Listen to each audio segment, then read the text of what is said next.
Hello, my fellow Westorians. Welcome to Valar Rereadis for Duncan Egg. It's the Sworn Sword, Part 3. Let's see what today brings us, my fellow Westorians. Dancing Sean of House Beard is here as usual. And what unusual drink are you imbibing this fine Sunday? I went back to the rainbow machine again. The rainbow This time machine. I haven't mixed. It sounds like a strange device from the future.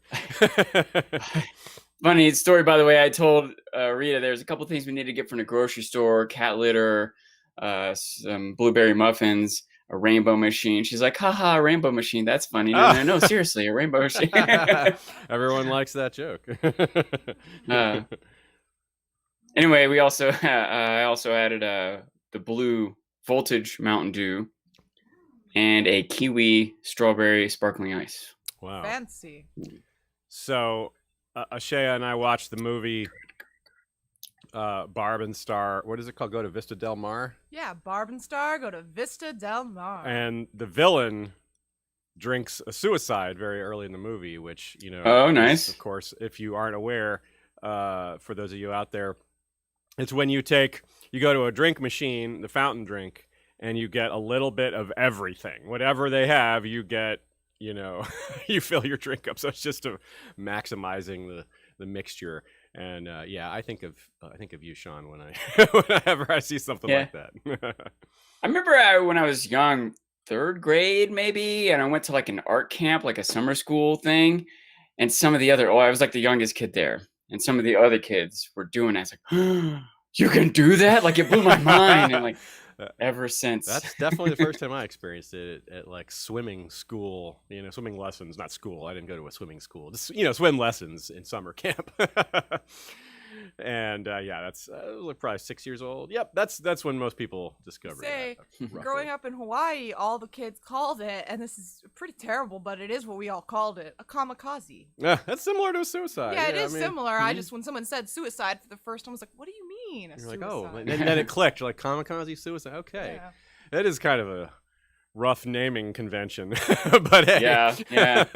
It's from a past era that name comes from. I wonder what a homicide would be. Just regular Coke? Or... No, that's when you take one of those and throw it in someone's face. Yeah, it's when you serve it to someone without them knowing. Yeah, they ask for a water and you give them that.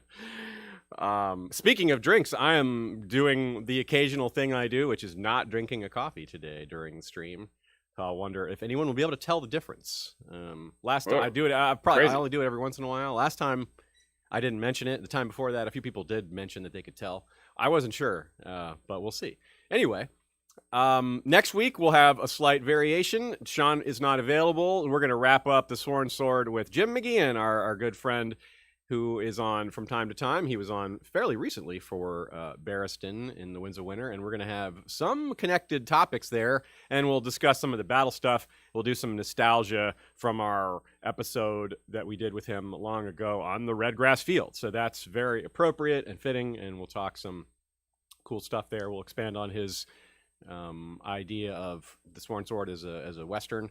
So we'll cover a lot today, and we'll finish it off then. So we'll do some of the things slightly out of order, as usual. I guess that's not really something that I need to announce in order to get these topics in the right order. But they're mostly still going to flow in the order they come in the story. So that's not really a big deal. Jim's one of the few people who can talk as much as me also. We have, as usual, you can join the discussion by coming to the live stream. Thanks to all of you who are here right now. Thanks to all of you who come on the regular to ask questions and hang out. It's a fun time. Every Sunday, we try to keep it right at the same time, so you all know when it's going to be. You can plan ahead and not have to worry about when it's going to happen. You can also, like I said, get involved ahead of time, posting questions on Patreon. If you're a member, you can send them to us on Discord or on Slack or on Twitter or in our big Facebook group. That is the largest of our platforms that we all gather on.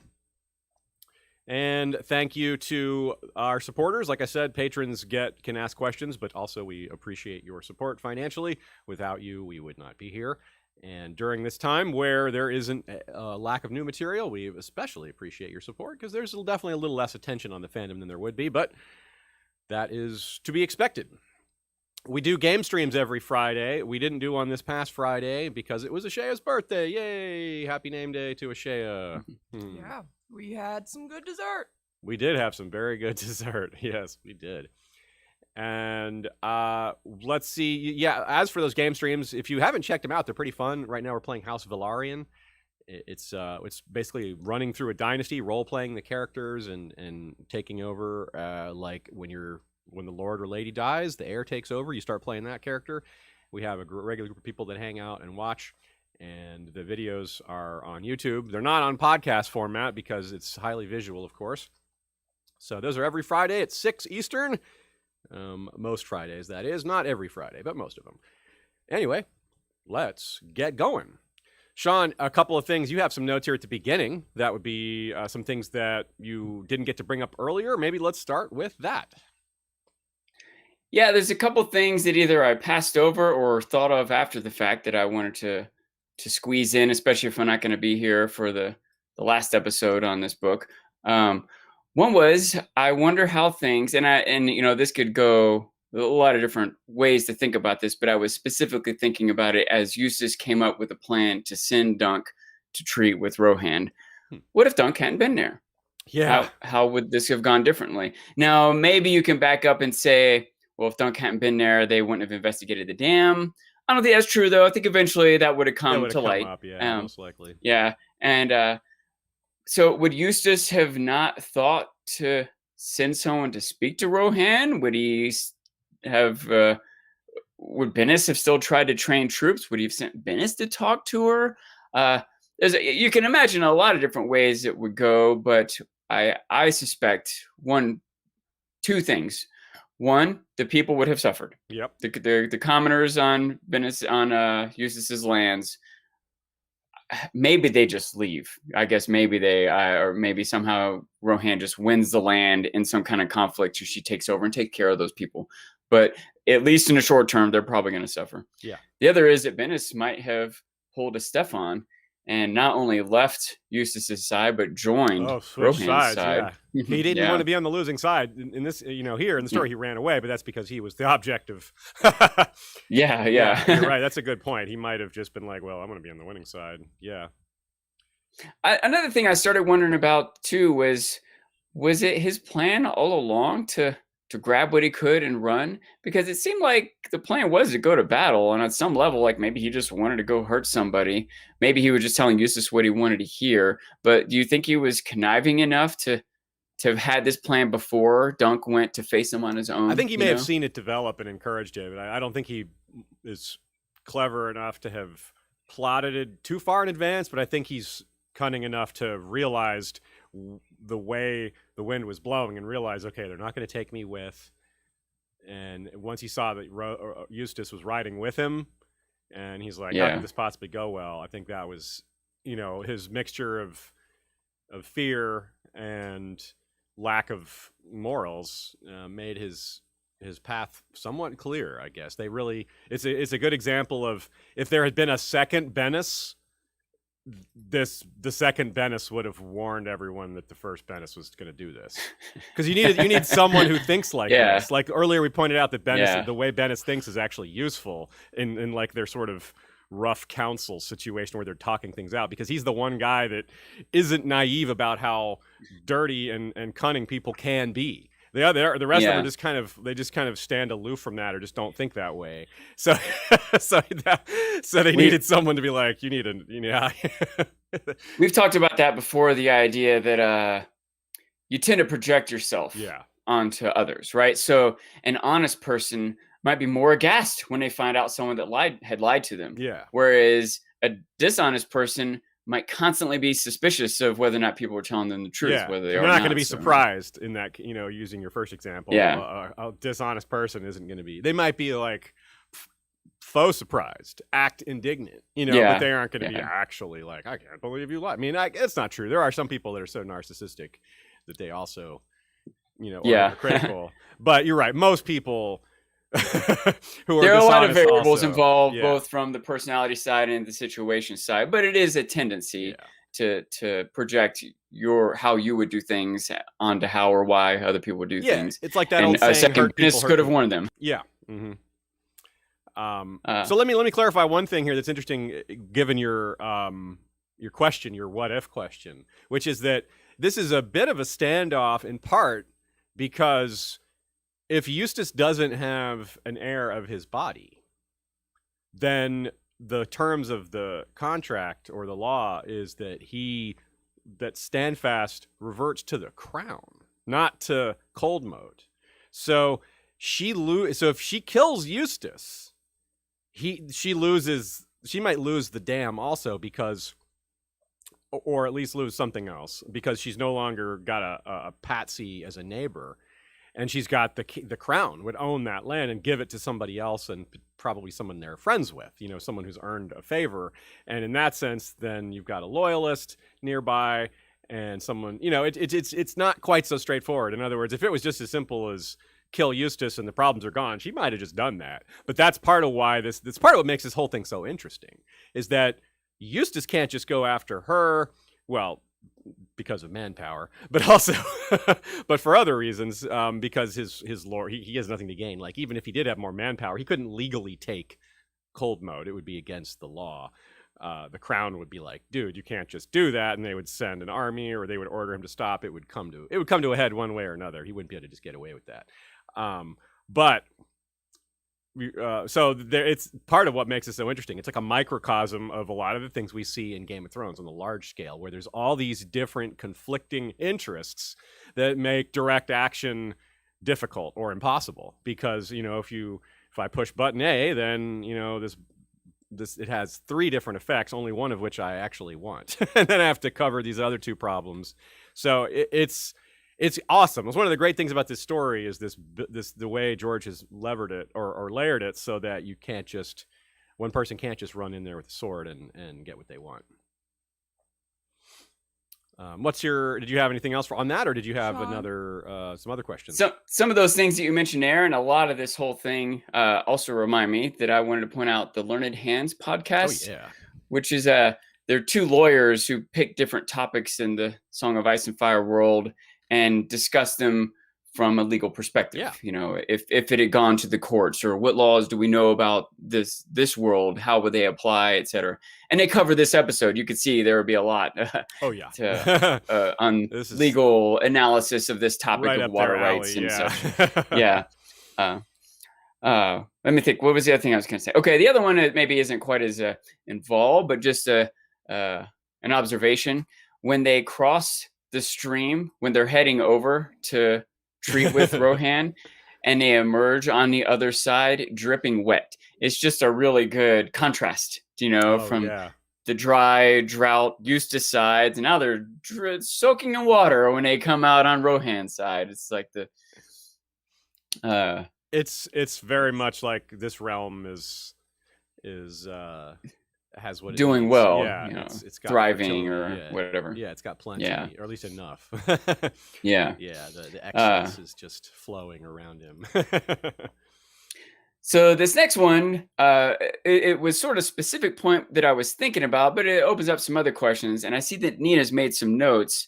I haven't even read those yet. Maybe we should read them out loud. But I think on one way or the other, I'll have some further discussion about this idea popped in my head. Well, I can introduce it because I have read this part of what she wrote here. Okay. So the idea is whether or not it was actually Bloodraven that killed Daemon and or his 2 sons. Now, as we suggested, there's 300 Raven's Teeth apparently shooting arrows at these guys. So one would say, well, how could it possibly have just been Bloodraven? What couldn't it, wouldn't someone else have made a shot? Was he the only competent one out of the group? His arrows go farther.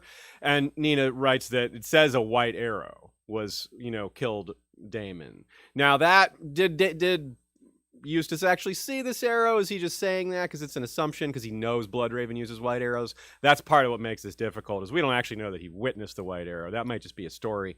And we also don't know that Bloodraven's the only one that uses werewood arrows. It would be kind of a stretch if all of the Raven's Teeth used werewood arrows. but maybe not. It's not like they actually get into a lot of fights. So most of those arrows would just sit there. So there's your lead in.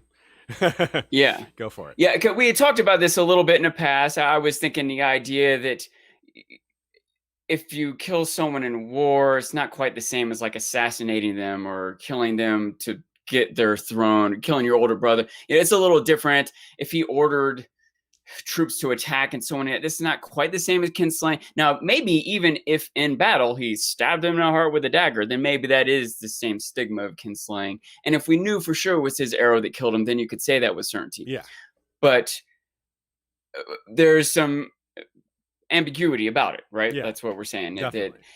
And the thing I realized was that Eustace would have motivation if he had the slightest inkling of an idea, any piece of evidence that he could say Bloodraven was definitely a kinslayer, he would use that.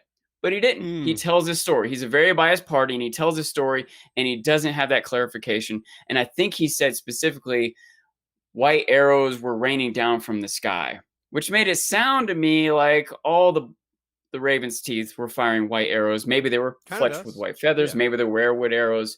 Now, again, I don't think this necessarily discounts that Bloodraven might have specifically killed him or that it would be known. But it seems like if it was known or even people call evidence, him kinslayer, but that's just, people say that. People call... It's unfair because they want to be mad at him for other reasons. People call people all sorts of things, I mean, it doesn't make it true, Yeah. like they call him lots of things. Yeah, it's not. They blame him for the drought. I mean, that's obviously not true. Yeah. So the further thought that I had with this was whether or not they all have werewood arrows or whether he killed him specifically. They definitely have werewood bows. Yes, right? That is true. Yeah, would that's this not be doubted. would this be an affront to Northerners? Would this be an affront to people who worship the old gods? I asked that same question on the Song of Ice and Fire or in the Westeros.org forums many years ago. I'm glad you asked that. I don't think so because we've seen a lot of other werewood items. Some wielded by Northerners. Like we've seen Brandon Snow in the World of Ice and Fire fletched some werewood arrows that he was going to try to assassinate Aegon's dragons with. His brother Torrhen Stark, the King of Now, was like, nah, let's not do that. But apparently he was going to try. He was willing to try. And we also have examples of werewood spears, werewood staves, other things like that. So I don't think... go on. I don't think that it's... I mean, it might be...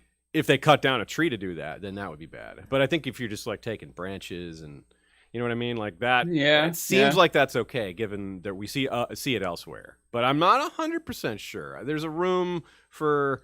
there's no priests. There's no priests at the north to tell us, What were you going to say? There might also be... well, go ahead, Shay. Yeah. Oh, I was just going to say that I imagine that they used branches and other parts of the tree and that they did it, respectfully without damaging the tree, or that sometimes the tree was just dying or it had already been killed. And so you might use it. I consider that there may be weapons from long past when werewood trees were more plentiful. Yeah. Or maybe trees that were cut down for other reasons, even negative. Well, might as well use the wood for something, True. But if they're using werewood arrows, those aren't exactly replenishable. They got to keep on getting more werewood.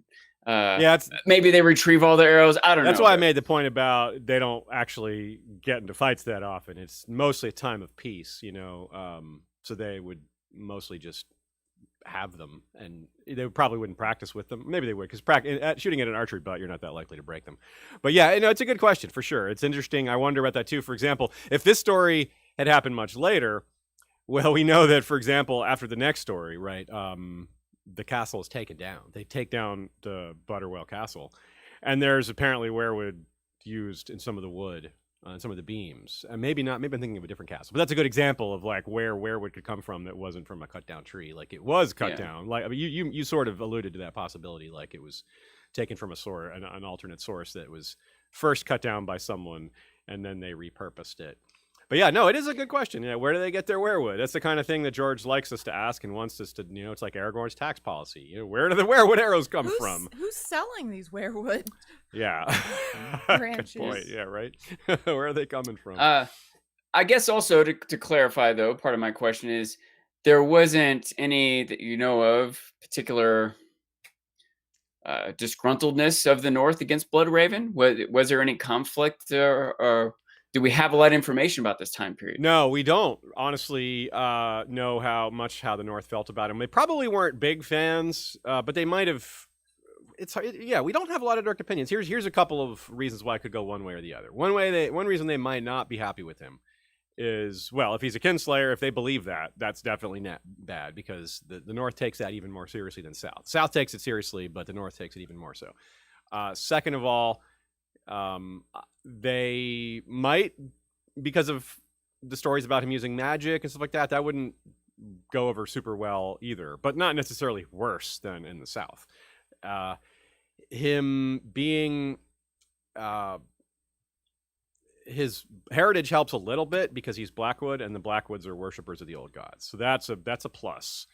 But also, and he eventually goes north, like he goes to the walls, but that's much later, so that maybe doesn't help us too much.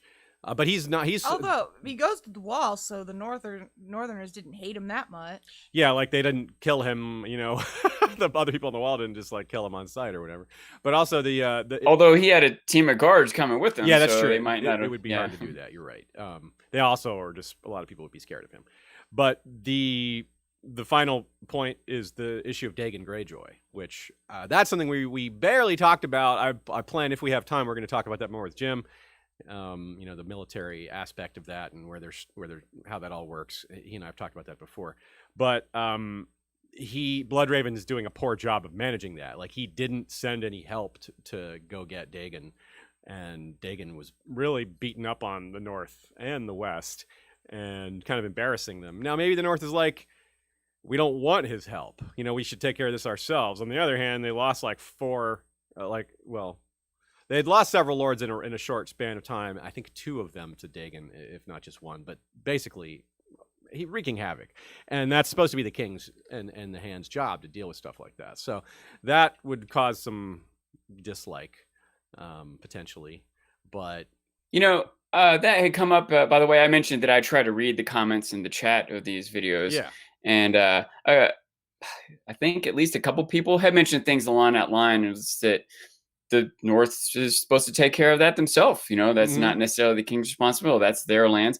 And it maybe at some point it could become their responsibility. And I'm curious, assuming that it's not the king's responsibility in the first place, what point would it become their responsibility? It did eventually. They did eventually get it done. It's not said how, but yeah. B, I think a good king might do things even if they're not responsible for them. Yeah. There's an argument for that. I gotta agree with you there. And also, someone asked, did the North, and this is an interesting question, I think what you said a minute ago sort of answers the question, but did they even ask for help? Like, they also, we may not know for sure if they asked for help. It could also be that they definitely did ask for help secretly. They might not have wanted to admit. It might have been a secret envoy, like, look, make it look like our people have this pride, yeah. but we need your help. Yeah, that's a good point. That's a very good point. Yeah, that's a really good question, because we don't know how much they wanted help or how much they wanted to look, we're the North, we do things on our own. And it's also an issue like what we saw with Davos at the Merman's Court, where Davos is like, oh, the free folk, oh, this and that, and they're like, this is White Harbor, yo. The free folk are far away. We don't care about them. We care about them about as much as we care about the Ironborn, which, there you go. On the eastern side of the North, the problems of Dagon Greyjoy would just be a story to them. It would be like, boy, that sure is causing them problems over there on the West Coast. It's like how, we're sitting here in Georgia, the Shay and I, and the wildfires in California are a big problem, but they're not affecting us directly. We care about it, but it's the same kind of thing. We're just so far away from it. Yeah. We know people over there, but like, what are we going to do about it? I guess along the same line, is Biden doing anything about it? Yeah. Like, I'm sure there's some federal funding going there, but he has other worldly issues to worry about. It's a good point. California's got to fix their own wildfires. It's a good point. Like, what's up to the state and what's up to the federal? Like, that's a constant back and forth. We're all on some level familiar with that, even if we're not in the United States. Of course, other countries have the same sort of thing. Different regional and local governments have certain things in their jurisdiction, whereas certain things are federal or what have you. And of course, it would have been way more regional before we had internet and cars and We have this telephones, etc. You know, this is the feudal system where certain jobs are farmed out. The king can say, "Hey, it is your job to solve this on your own," and that's why this is what makes it so interesting is we don't have any insight from people who were there. All these stories we're hearing from people who are indirectly or just barely affected by it. Like we saw at the beginning, Dunk and Egg were like, yeah, we couldn't get as much wine we wanted because people had, the Ironborn had raided here. So they were, that's almost direct, but it's still indirect. But even they weren't face to face with them, at least not at that point. But of course, we're going to find out in between stories that they did actually deal with some. So that's going to get a little more direct. But we'll come back to that when the time comes. I suppose that's another possibility too, that maybe Bloodraven was doing something about it, but it was more subtle that we couldn't know about. Like, imagine how much worse it would be if Bloodraven hadn't sabotaged 3 ships or something. Yeah, maybe just sent cash or something, something like that. Yeah. Like sometimes it's just a matter of sending one commander, and that makes a big difference. Like I remember one of the great wars between Sparta and Athens. Sparta sent one commander to an ally, and he just trained their whole army. Just made it by himself, made this humongous difference. It's like that kind of thing. Lafayette in the American Revolution. Yeah, had a huge impact. Perfect example. Yeah, good call. So let's talk about the question of red or black, and you've got a nice intro comment here that we should talk about. Yeah, we've mentioned a few times. One, generally, Martin's a good writer. And 2, one thing he does is setting up mysteries we don't even know are mysteries. And after the fact, again, just doing this podcast, but fans out there, you end up reading these stories multiple times, and things start to click. You're like, every time Eustace talks about fighting for the king, fighting for the dragon, other characters who fought in the rebellion, you realize it's ambiguous. Every time it's mentioned, Dunk and the reader is assuming, the winning side. But then when you realize, the other side, that's why every time he said that, and so it's really interesting, really careful writing by Martin. And also an indication of this question that people have to be careful what they say, right? Yeah. Because things can go sour in a lot of different ways if the details of what side they were on come out. So. Very, very true. Good said. And it's also makes it fun to reread. It's part of what makes it fun to go through again is you get to look for those clues and be like, where was that? Like, oh yeah. One of the clues, for example, is just how reverent he is over Daemon Blackfire, even before he reveals that he fought for him. And it's really well masked by his discontempt for Bloodraven doesn't give the game away, because that's just a common thing. A lot of people have contempt for Bloodraven. That doesn't really single him out. He's normal for disliking Bloodraven. Like Sefton says similar, not similar. Yeah, I was going to say, even on the other side of Eustace, Dunk is like, some of this sounds treasonous. Yeah, exactly. So it's not like this is just kind of how people talk. They're like, yeah, that guy's a topic of conversation, and it constantly skirts the line of, is this treasonous or not? So there's the line is brought up directly. Sir Eustace asked Dunk whether Sir Arlen fought in the Blackfire Rebellion, and here's the quote.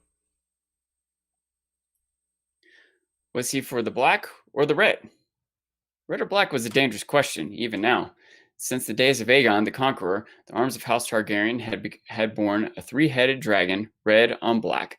Daemon the Pretender had reversed those colors on his own banners, as many bastards did. Yeah, it's actually kind of funny, because the sigil is what determines the name, but Daemon Blackfire would have been in all red armor with just a black dragon, and that's the black dragon, even though he's in all red. And then picture like Rhaegar fighting Robert, and you get the idea of what the loyalists look like. They're the ones who actually look like they're in black, but it's the red dragon. So yep, that's a little quirk of how that works. So you can, for the leaders, for example, this is one thing that's really interesting. Now, we've obviously, unless you're new to a history of Westeros, we've covered the Blackfire Rebellions probably as thorough as we've covered any topic over the 9+ years of this show.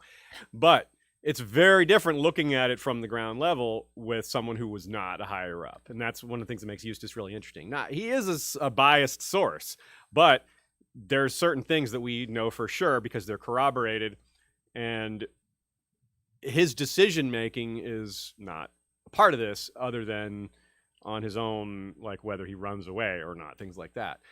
As for the war itself, right, when it's a civil war like this, if you're Daemon Blackfire, you're Bittersteel, or you're King Daeron, I mean, you had a direct role on whether the war happened, or whether it started, whether it came out. But if you're Sir Eustace, you're just another guy that has to take a side. And this isn't one of those wars where you can just sit on the sidelines. As we've seen in the War of the Five Kings, there's consequences to doing nothing.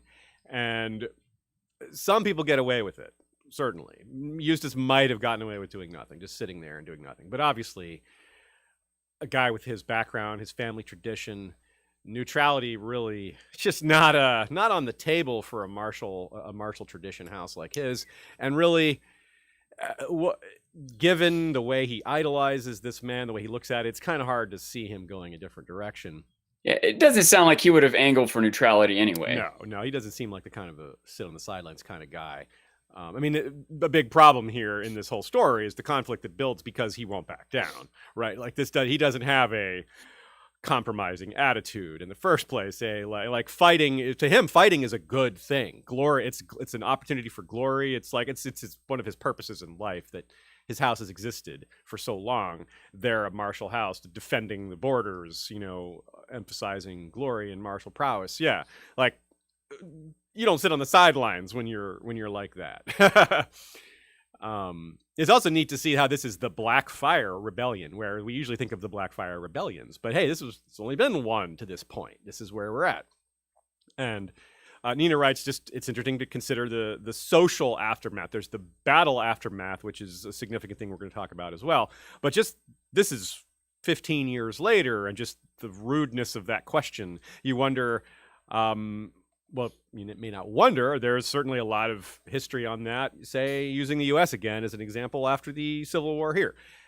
Just how people would have conversations with each other. That would be an awkward topic to bring up, right? Just like, so, north or south, or blue or gray, or whatever. Like, I don't think you would just casually bring that up, right, Sean? One way or the other, I mean, on one hand, that's a good analogy, and maybe farther down the road in certain areas, but it was a little bit more geographically split, right? Yeah, it was north versus south, point, so yeah. it would have been less tough then. If you're deep in Georgia, you're not worried about people knowing that you fought for the south. Yeah, you're right. That's a very good point. Now, this was neighbor versus neighbor quite a bit. It might be more of an issue, I don't know, in Virginia, some of those border states, but it would definitely be more of an issue in this Blackfire Rebellion scenario. Yeah, you're totally right, because there were just, like we saw here, like the fighting on opposite sides. These neighbors were on opposite sides of the war, which that, using our U.S. Civil War example, that would be somewhat rare.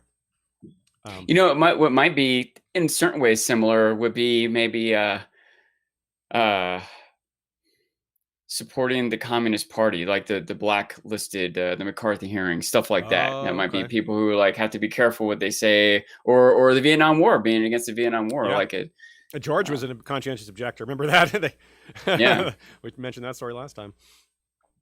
One thing George likes to do too, it's a standard trick for him, is to use small graphic details. No, I mean like visual details, descriptive details, like colors, to indicate allegiance or to draw comparisons. For example, poor Eustace's kids are buried in the blackberries, which is, I mean, they're not raspberries, they're not red berries. They are very distinct. Not blueberries. He didn't pick any very distinct color there. He picked, right? You're right. Yeah, there's so many colors. That's a great observation, I assume, that Nina made there. That is, yeah, Nina did catch that. Yeah. good on her, for sure. As did other people in our chat. Right on, knowing that we were about to get to this. Oh, cool. Right on. Excellent. Very good. Good job, y'all. Good catches out there. And of course, on the Red Widow's side, she has red hair. There's things about that speak to other things, but her family was for the Red Dragon as well. So it's also kind of established that way, sort of in the background. As usual, George does multiple layers here to maybe distract from some of the subtle points that are being made. And it's also morbid foreshadowing, as Nina writes, that we, back in the day, Eustace writes that was, or Eustace notes that they played in the Blackberries a lot. It's sort of like, this is going to be their end, because sometimes they come back, dirty and bloody because there's thorns and stuff like that. So yeah, it is kind of morbid, is the right word that she uses here in her notes, and I think that's perfect. It is dark foreshadowing for sure. So yeah, this is segueing into his director. Not like, as far as we know, it's not like a big deal, but it is considered, not manly, I suppose, in this era. Whereas in other, eras, it could have been, like in some parts of various different societies. I'm getting off topic here. Anyway, let's have this quote. He really idolizes Daemon is the lead in here. Daemon stood straight and proud, and his stomach was flat and hard as an oaken shield, and he could fight with an axe, lance, or flail. He was as good as any knight I ever saw, but with the sword, he was the warrior himself. When Prince Daemon had Blackfire in his hand, there was not a man to equal him. Not Ulrich Dane with Dawn, no, nor even the Dragonite with Dark Sister. Flat and hard stomach? I mean, that's very descriptive. I love the, I'm sure you could read into straight and proud, eh? But still, this is touching back on something we've been over a few times. It's just very much the kind of thing that Eustace looks at. He cares about bearing and the way you look, and whether you look the part. Like, if you look like a knight, this whole straight spine, it puts way too much into appearances, which is part of why he's so anti-Bloodraven. Of course, he would have been anti-Bloodraven if he was handsome and normal looking, because this guy that killed Daemon in his mind. But still, it allows him to lean even more into that dislike, because this guy also doesn't look like his ideal of a knight or a king or a leader. Albino skin, red eyes, shoots people from a distance, uses magic. Nah, that's not cool. But what's cool is this. What's cool is flat, hard stomach, straight and proud, great warrior, leading men, huge charisma, just ascendant charisma.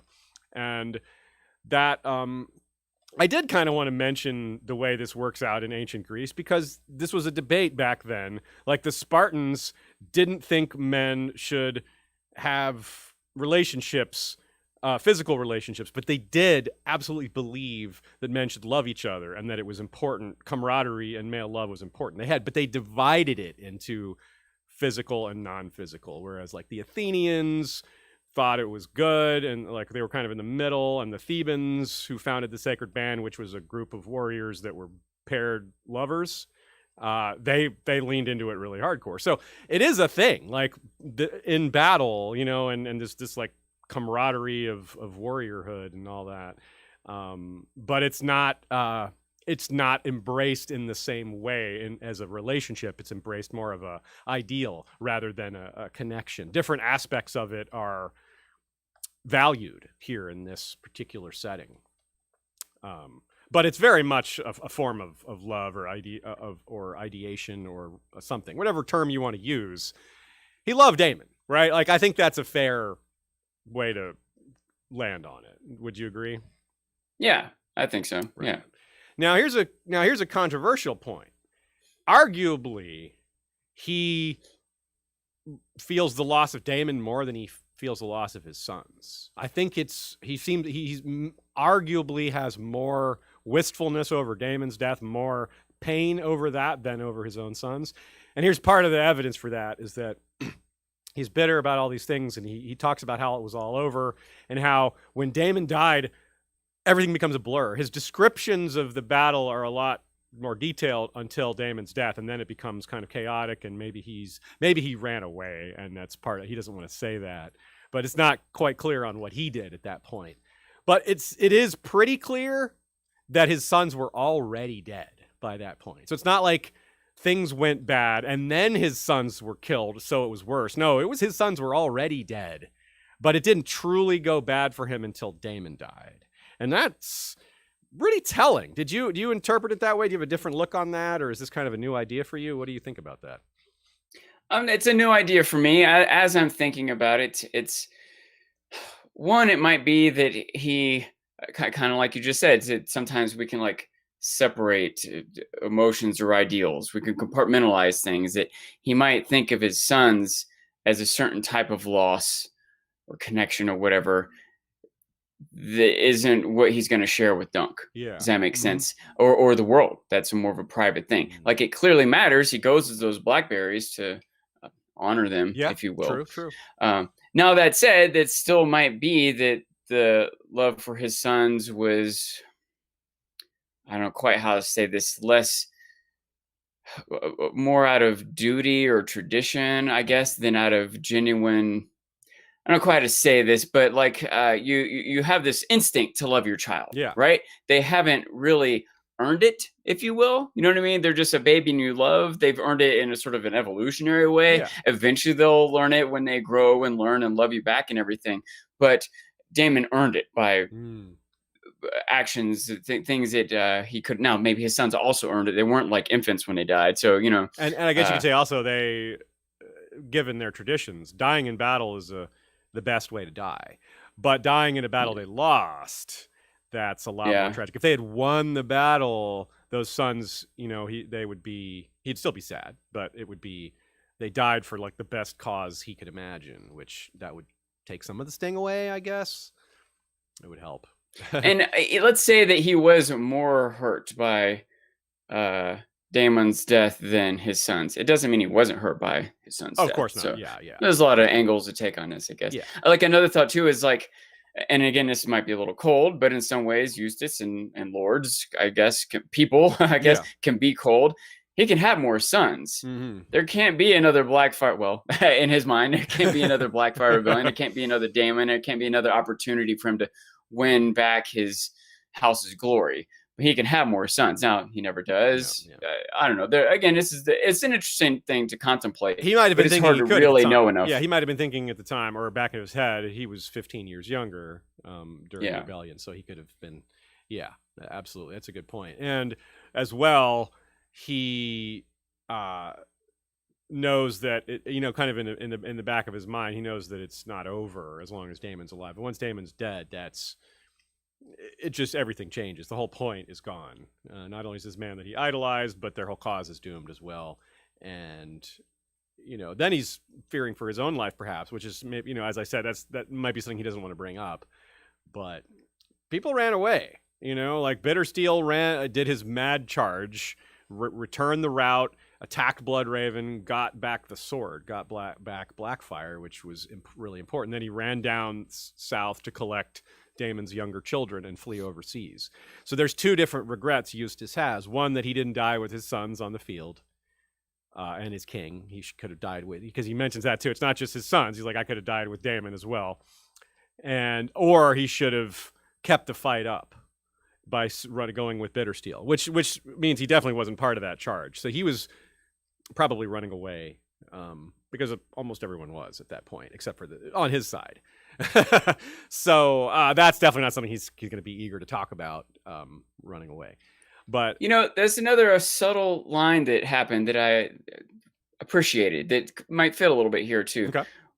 After Dunk is like, all right, forget this. I'm not fighting for you anymore. He went back to Eustace to confront him about, hey, you fought for the wrong side. And he tries to justify himself. Egg kind of challenges him back, and then he scolds Egg and tells Dunk, you should beat this boy more. And Dunk's like, no, I'm not gonna do anything anymore. I'm out of here, Yeah. And then Bennis and Eustace start discussing battle plans. And then when I take the mill, kill the miller, they're already Egg doesn't like any of what's happening. And he's like, Dunk, you got to stop this. You can't let them do this. And Dunk's like, they're just blowing hot air. It's either this or piss their pants. You know what I mean? Like, they're not really gonna do this stuff. They can't. I don't need to stop them. Rohan's gonna stop them. They can't do what they're saying they're gonna do. But it is along that same line that Bennis and Eustace aren't gonna admit that they can be beat or that they're probably gonna run away. Like, the reality of what happens here, if Dunk doesn't go treat with her, right, is it probably, once again, the common folk get killed. and then Eustace Yeah. and Bennis either get killed or run away. Yeah. So Yeah. Or they but they're get not going to surrender or concede something. that. They're not going to say that out loud. They're not, even in their own minds, they're not going to admit that. You're right. It all goes back to how I called this like a microcosm of the Game of Thrones, like on the larger scale. Oh, well, I guess that's kind of the point of me calling it a microcosm. Department of Redundancy Department report needs to be filed, but that's what's happening here. Yeah, they're mostly concerned with themselves, and the peasants are an afterthought.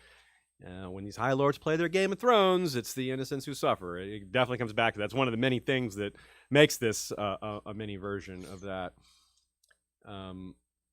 As an aside, that quote contained mention of Ulrich Dane with Dawn and the Dragon Knight with Dark Sister. Ulrich Dane's kind of an unknown, but if he wielded Dawn, he must have been amazing, because it's rare that a knight of House Dane gets to wield Dawn. So that's a big deal. The Dragon Knight is perhaps the most cited historical figure of the last 300 years, if not the most cited historical figure, period. I mean, he is really cited a lot throughout the books, from the beginning all the way throughout. He's just, he's in Sansa's tales as one of the heroes, but what sets him apart from some of the other characters that she thinks about is that he's a lot more recent. Like, she thinks about someone like Simeon of the Star Eyes and Florian and Jonko. Those are thousands of years old, but the Dragon Knight, as of this story, had only died about 30 years before.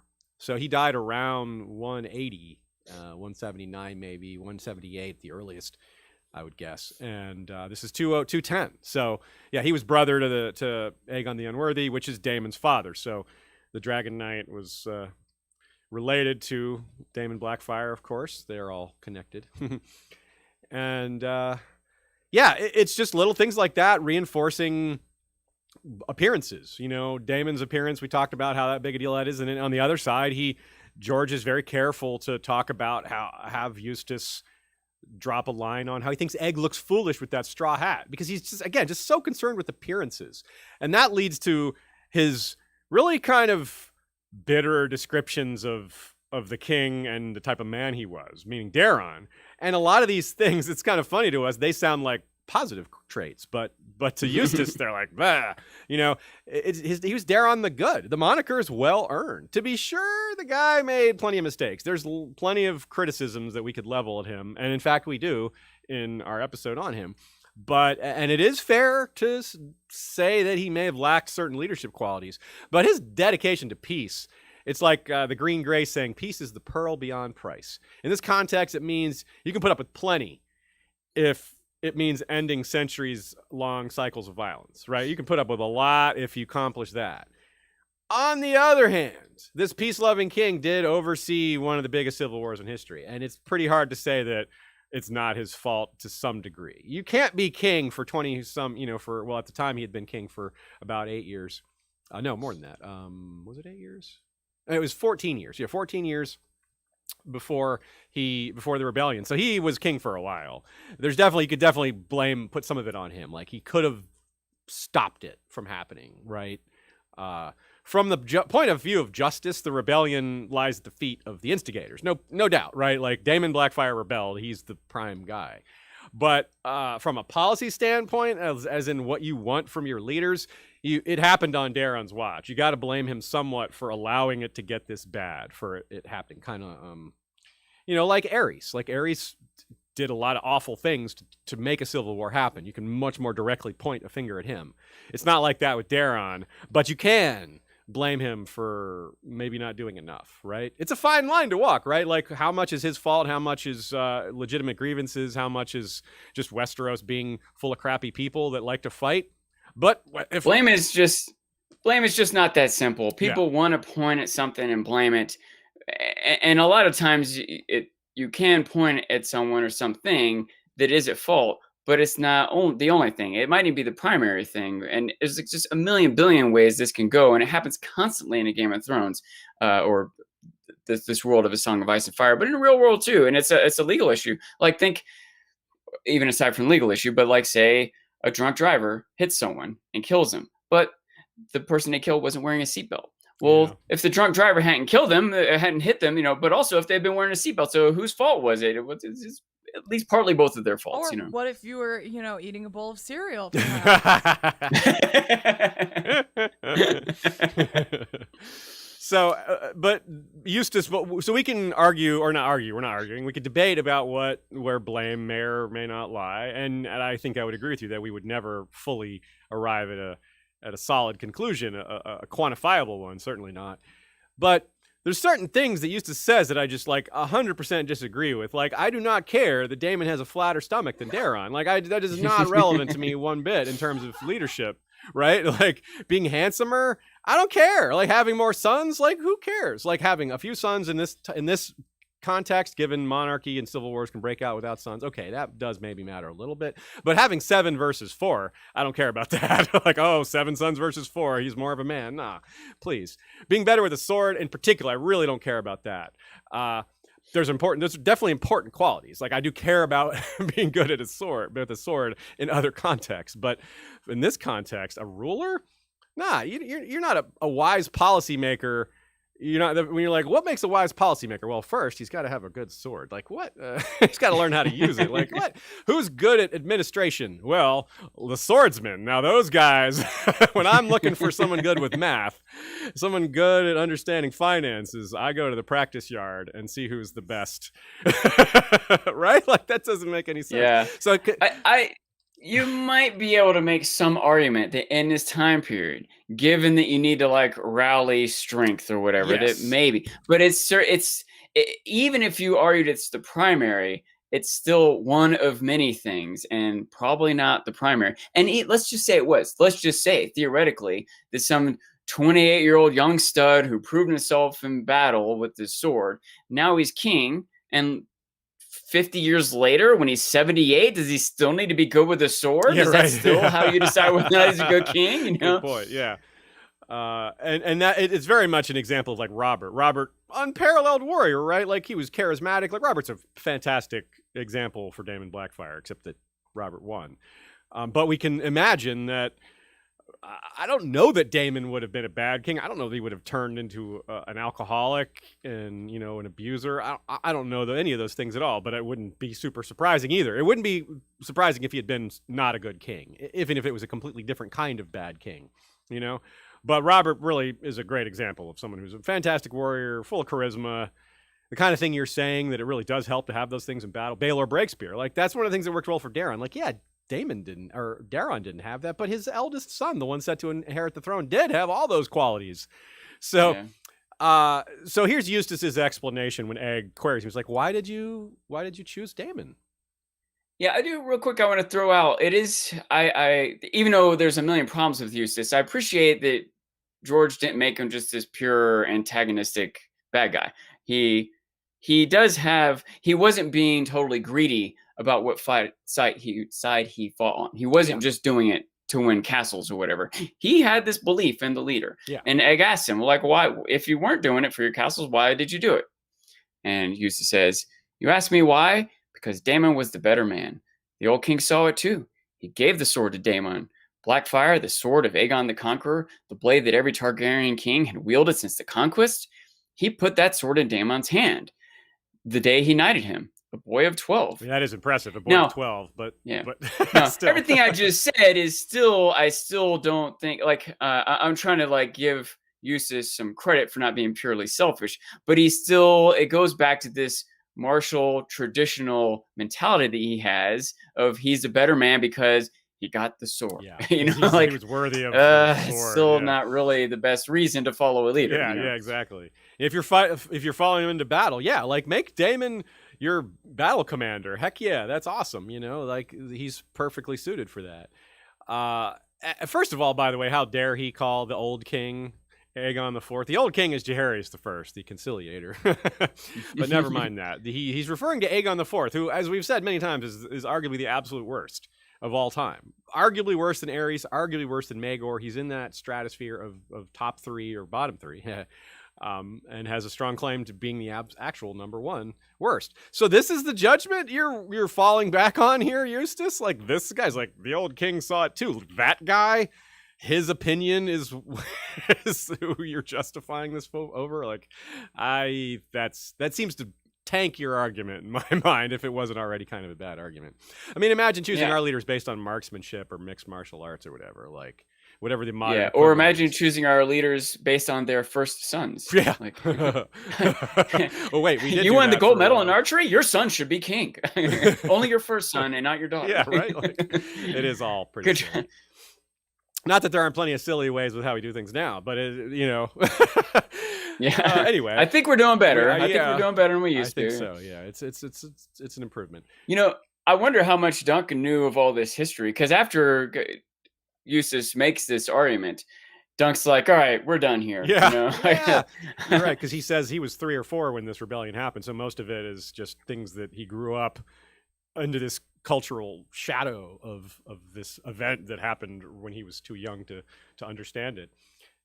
It's basically been the only reality he's known, though, right? He's grown up in a society that red or black is a dangerous question, and it's still fairly fresh. And if you think of if we fast forward to afterwards, after they find out and he's having his second conversation about what he loved about different Blackfires and all these other things, he lists off all these heroic names, right? And most of them we don't know who they were. We can have an idea based on what family they were part of, but as far as their personality, but it doesn't reflect on them well that the ones we do know were kind of jerks. Like Bittersteel he's like, Bittersteel, what a fantastic warrior and hero. We're like, well, very determined, incredibly formidable, single-minded, but not a good person, not a good man. The kind of man that Eustace thinks is a good man, though, because, again, a great warrior, determined, doesn't give up. Like that stick-to-itiveness, the never-say-die attitude is something he respects. But we compare Bittersteel to John Connington. And do you think John Connington's a good man? Again, formidable, dangerous, but good? I don't think so. And he also mentions Gorman Peak. We learn how awful Gorman Peak is in the next story. This is another guy Eustace is all like, yeah, Gorman Peak. Like, so these guys he's naming, if these guys are it leaves the unknowns like, well, if Gorman Peak and Bittersteel are in this list, these other 4 names, they might be kind of scumbags too, or just the same kind of hardcore, great warriors that maybe are questionable or problematic personalities. So, I don't know about that. I guess that's just building on the same theme. Nina has a good point here about another thing that he pins on Daron as a negative. Says he sold his own sweet sister to the Prince of Dorne, though it was Daemon that she loved. That is just nonsense. First of all, Daemon was already married. So what is he going to marry twice? Which does come up in the world of Ice and Fire. Apparently he was asking for permission to do that.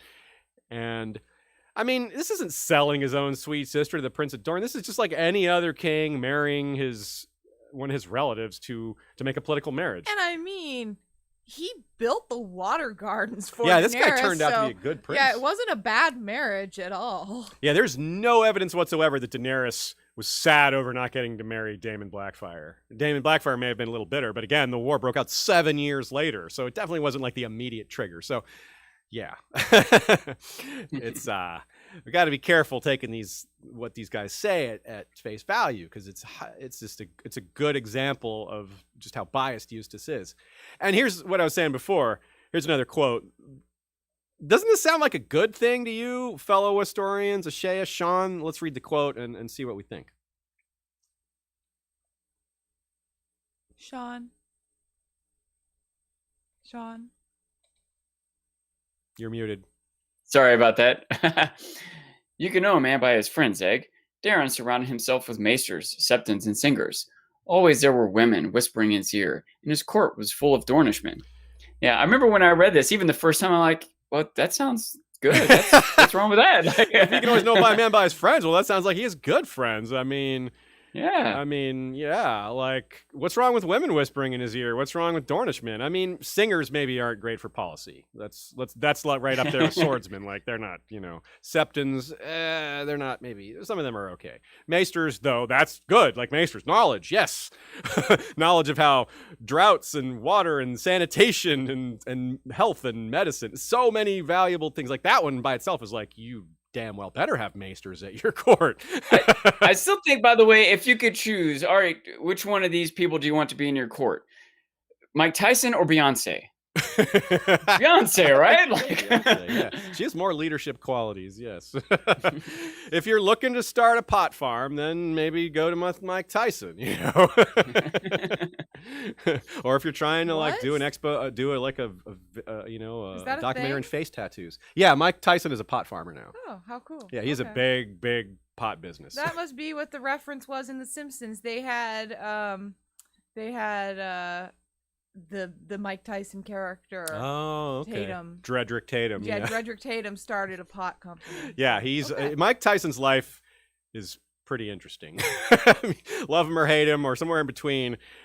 That man has worn a lot of hats, but boy, is that another topic. Okay, back onto this. Yeah. So, and if we look ahead, it's kind of neat to think about this too. Egg, who's sitting here listening to all this, Egg's gonna be plenty friendly with Dornishmen. His brother is literally a maester, and he is going to continue to push the Targaryens away from incest. Although some of them were gonna undo some of that after him, and he's going to listen to his wife a lot, Queen Beth of Blackwood.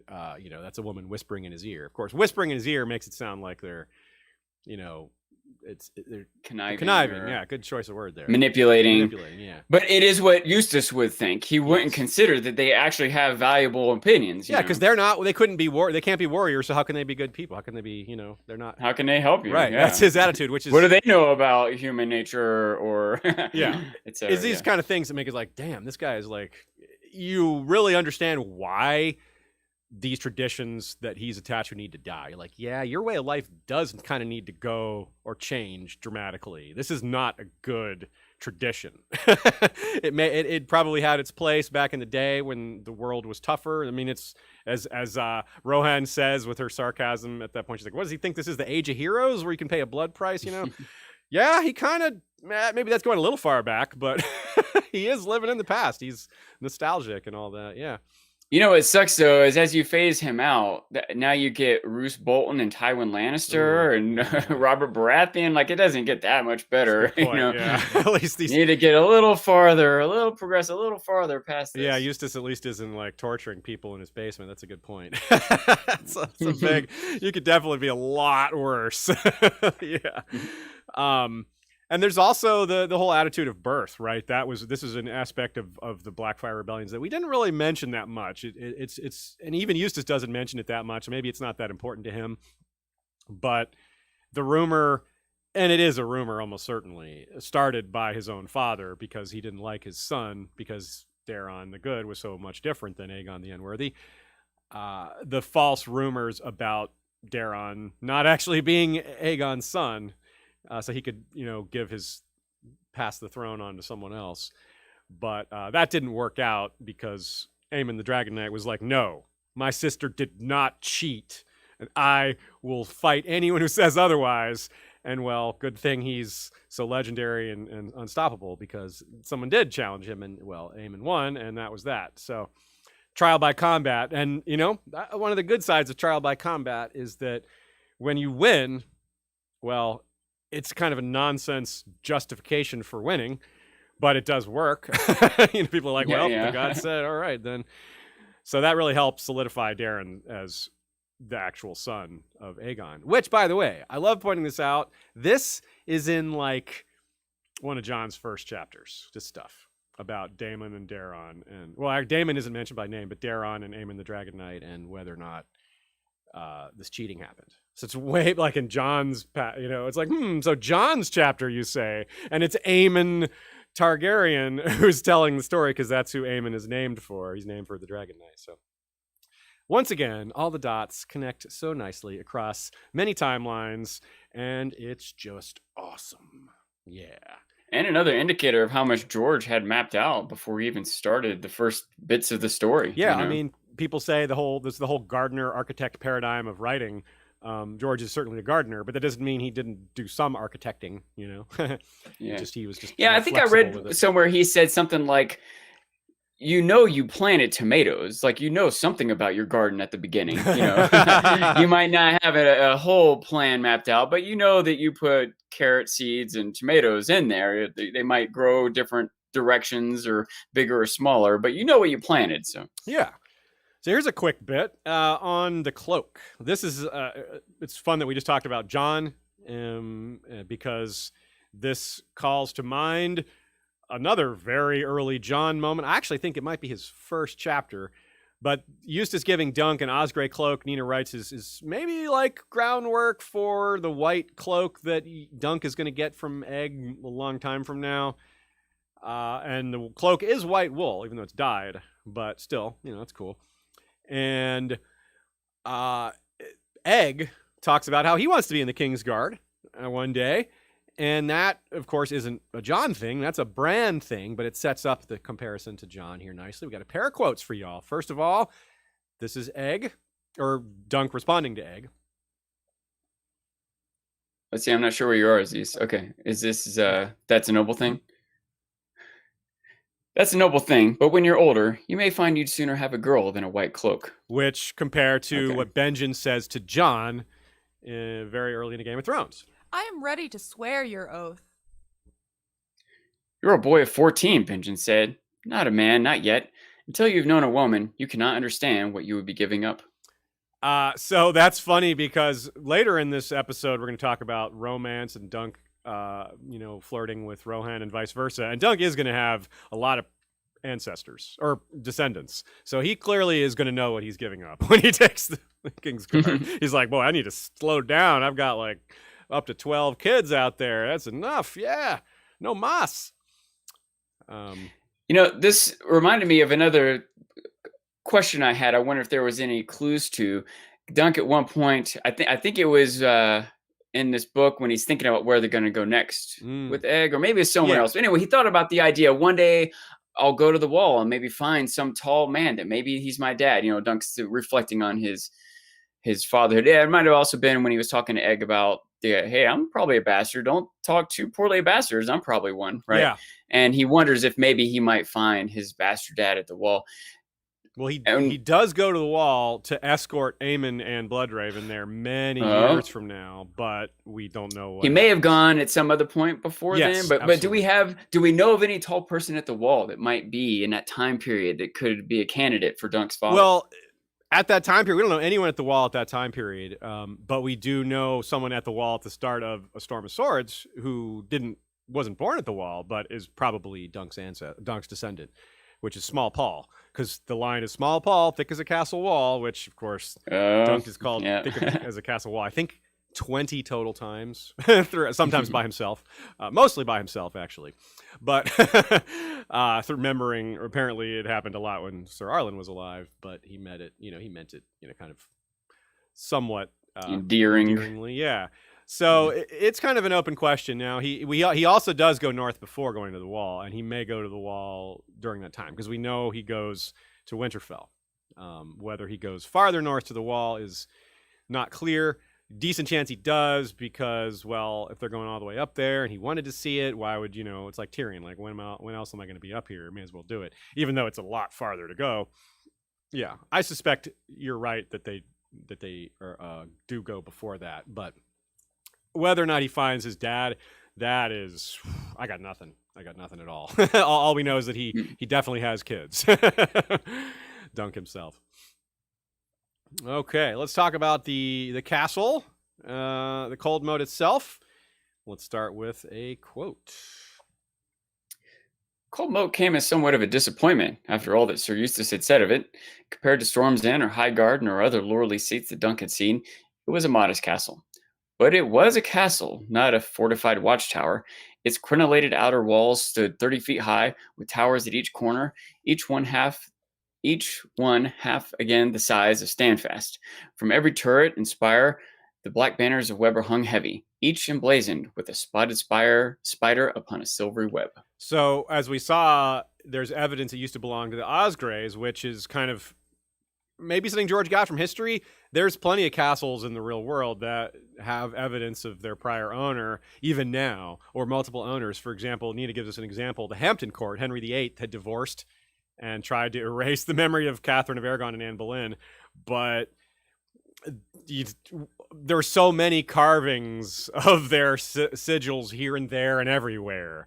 It's like sending out a 1,000 flyers and then like, let me get all those back. Like, you're not getting them all back. Like, you might recollect 990 of them, but there's 10 more out there. Yeah. So basically, there were still a few pomegranates, which were the symbol of Catherine's, her part of the family or her house, whatever.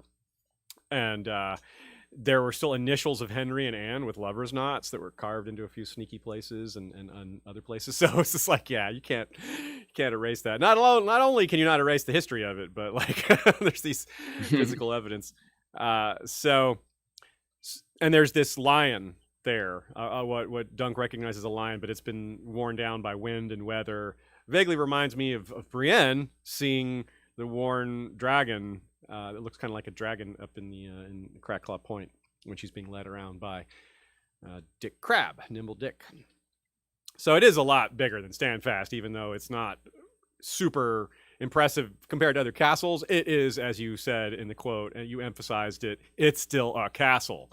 Yeah. That is not to be despised. It's got a moat, even if it's dry. It's not, but even if it were dry, it would still be useful, which is an important point. And it has lots of defenders. It has men. Yeah, but the moat. Let's actually talk about the moat. You have something you wanted to say first? Yeah, think in a moment when Dunk meets with Rohan, and he's talking about that's Osprey water, and she points out like, look, the Casterlys, there's no the Lannisters are a Casterly Rock. There's no Casterlys there, right? She names all these areas that had one house name, but a new house is there. Times change, and here we see this is just more evidence of that. The writing is literally on the wall. Oh, nice. Yeah.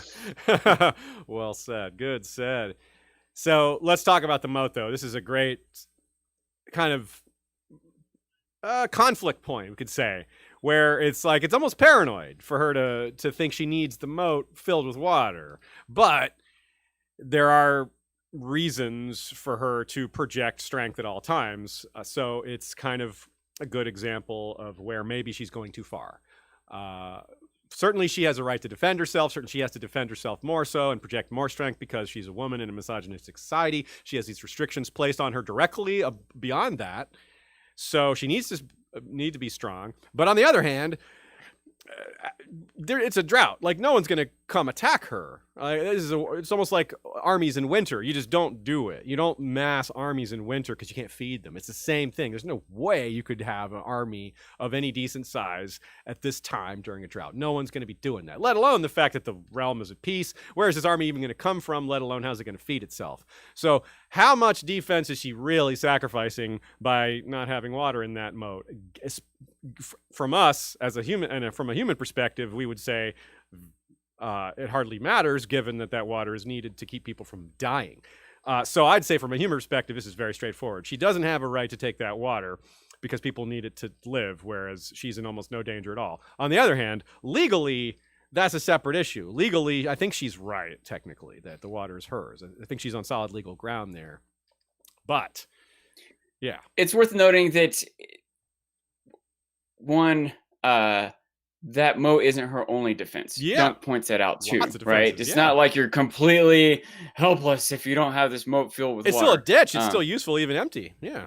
Right. She has a castle. She has a freaking castle. She has guards. Yeah. And the moat is still like a deterrent against attacks on a castle, whether there's water or not. And it's also worth noting that even if she has a legal right to it, it still might not be the best moral decision. And there may be some questioning for her legal right to it, or whoever granted that legal right may have some question behind it. A lot of this stuff is covered in that Learn Hands podcast, by the way. Nice. But also on top of all that, it is important more so for her to project her strength. Especially because on one hand, I pretty much agree with you. It's unlikely for someone to raise an army at this moment, but people might be more desperate at this moment, and that water is valuable. Like, there may be a legitimate threat of someone like making a gamble. Like, my lands are drying up and my people are starving. And if I don't do something, we might all die or I might lose my power, right? I could attack, and it's risky because my troops aren't fed well, morale is low. But if I win, I get that water, and now it might be worth the risk for someone. Yeah. I don't know if she's actually worried about that, but I could see it. Yeah, definitely. And this is again is just why I wanted to emphasize why this is like a micro Game of Thrones. You got so much push pull from so many places, political, personal, and you bring up one of the most important here: survival. Just straight up survival, right? Like that. In a lot of ways, that trumps everything else. Because if you're not surviving, like what is the other stuff? Like it's irrelevant, Yeah. And usually that's not an issue, but these are unique times with this drought. Absolutely. Thankfully, they avoid the fighting, but that's another thing about this that's similar. Like they get right to the cusp of disaster, like going to war, but thankfully they don't. Let's take our first set of questions here and do our little mid-roll, and then we'll get back to it. Super chat from the TKOK Podcast Network. Happy name day, Shay. All right. Thanks, Tommy and friends over there.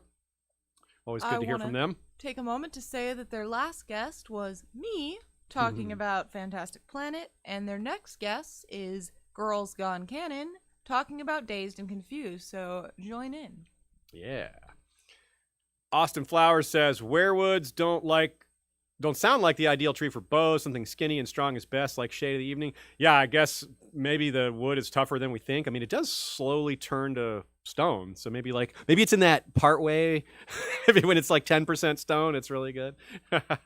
Maybe it's like a Valerian steel. You have to know how to work it. You have to have the right oils or who knows?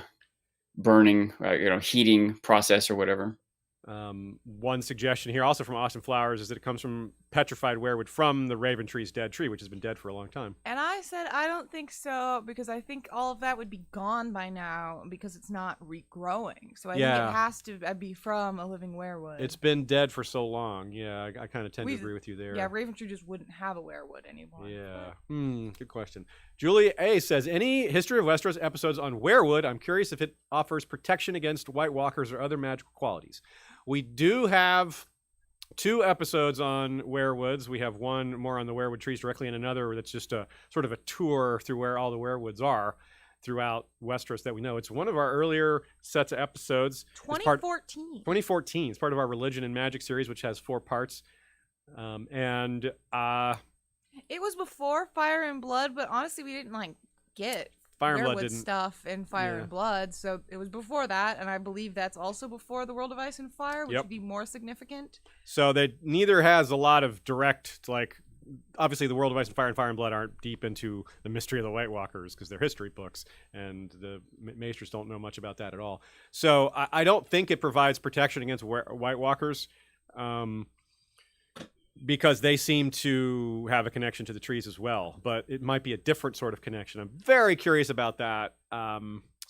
Certainly the cave ward that keeps the undead from entering Bloodraven's cave has weirwoods flanking the entrance, but there's nothing so that could indicate that it's part of the magical protection there. But I don't think so. I feel like the old gods, they're a creation of that power, so I don't know that it would be anathema to them, and so far we haven't seen that. Like obsidian is a big problem for them, and that's been known for a long time. I think if weirwoods were a problem for them, it would be known in a manner sort of like how obsidian is a known weapon that works really well against them. So I think that's probably our best clue. The lack of suggestion that it's helpful is probably our best clue that it isn't. Dornish James says, it is a bit of a contradiction. The son, Daemon of Aegon IV, gives Blackfire and gets a huge thumbs up from Eustace. Yet so does the son Aegon sent away from court, Bittersteel, who didn't get a sword. Nina suggests the answer here, which I tend to agree with on sight, at least without thinking about it too much. She says, I would bet Bittersteel blamed that on those no good, very bad Blackwoods, which is partly true. It is this back and forth between the Blackwoods and Brackens, which was a part of that, because Bittersteel is a Bracken and and Bloodraven's a Blackwood. So, a lot of reasons for those two to hate each other besides that, but that helps. Phil H., who is the woman Benjen experienced? So he would know what it's like. And in the chat, I think a lot of us think that there was no one, that he regrets not having done what he recommends. Oh, to that's Jon why here. he's saying it. He's That's like, why he's don't be saying like me. it. Interesting. He should Yeah. have slept with a woman before he chose to do this. Maybe he has some regrets about signing up, but whether or not, he might have wished that he had done this before he took his vows. And I think a lot of us in the chat also think that he ended up going to Molestown, or he has now slept with a woman, so he is able to say, I missed out. Yeah, he's like, dang it. What was I thinking? Yeah. I don't know if you guys agree with that. That's a great theory. thought, I like or that you a think lot. maybe he had slept with someone. He was 16 when he signed up, roughly. I'm not. I think my default is that he probably had slept with someone beforehand, Mhm. but still regrets it. He's still like, you don't know anything you do when you're 16. 20 years later, you're like, I don't know what the heck I was doing when I was 16. Like whether he had slept with a woman or not. So. John Swo, great catch here, points out the moment when Dunk realizes the sun was rising in the west, and then he thinks about that and realizes that it's fire. Now, this could be a way for George to tell us that Miri Mazdur's line to Dany that Drogo will return when the sun rises in the west and sets in the east, that could be set up, showing us that there's another way for that line to happen without it literally being the sun rising in the west, which that probably Could be a won't. massive fire in the distance. Yes. So that, and of course with Dany, fires, hey, doesn't take a lot of imagination to guess what might cause the fire, or at least might draw her attention if it has nothing to do with her dragons or anything like that. So that is a very, very good catch, John Swo. Thanks for that. I appreciate that. So we'll keep your eyes out for ideas, or if when you're reading The Winds of Winter and or Dream of Spring, you see fires breaking out, consider what it looks like from the east to someone looking west. Also related to the wood, we had talked about this briefly before, but not this aspect of it, and how it's kind of an irony that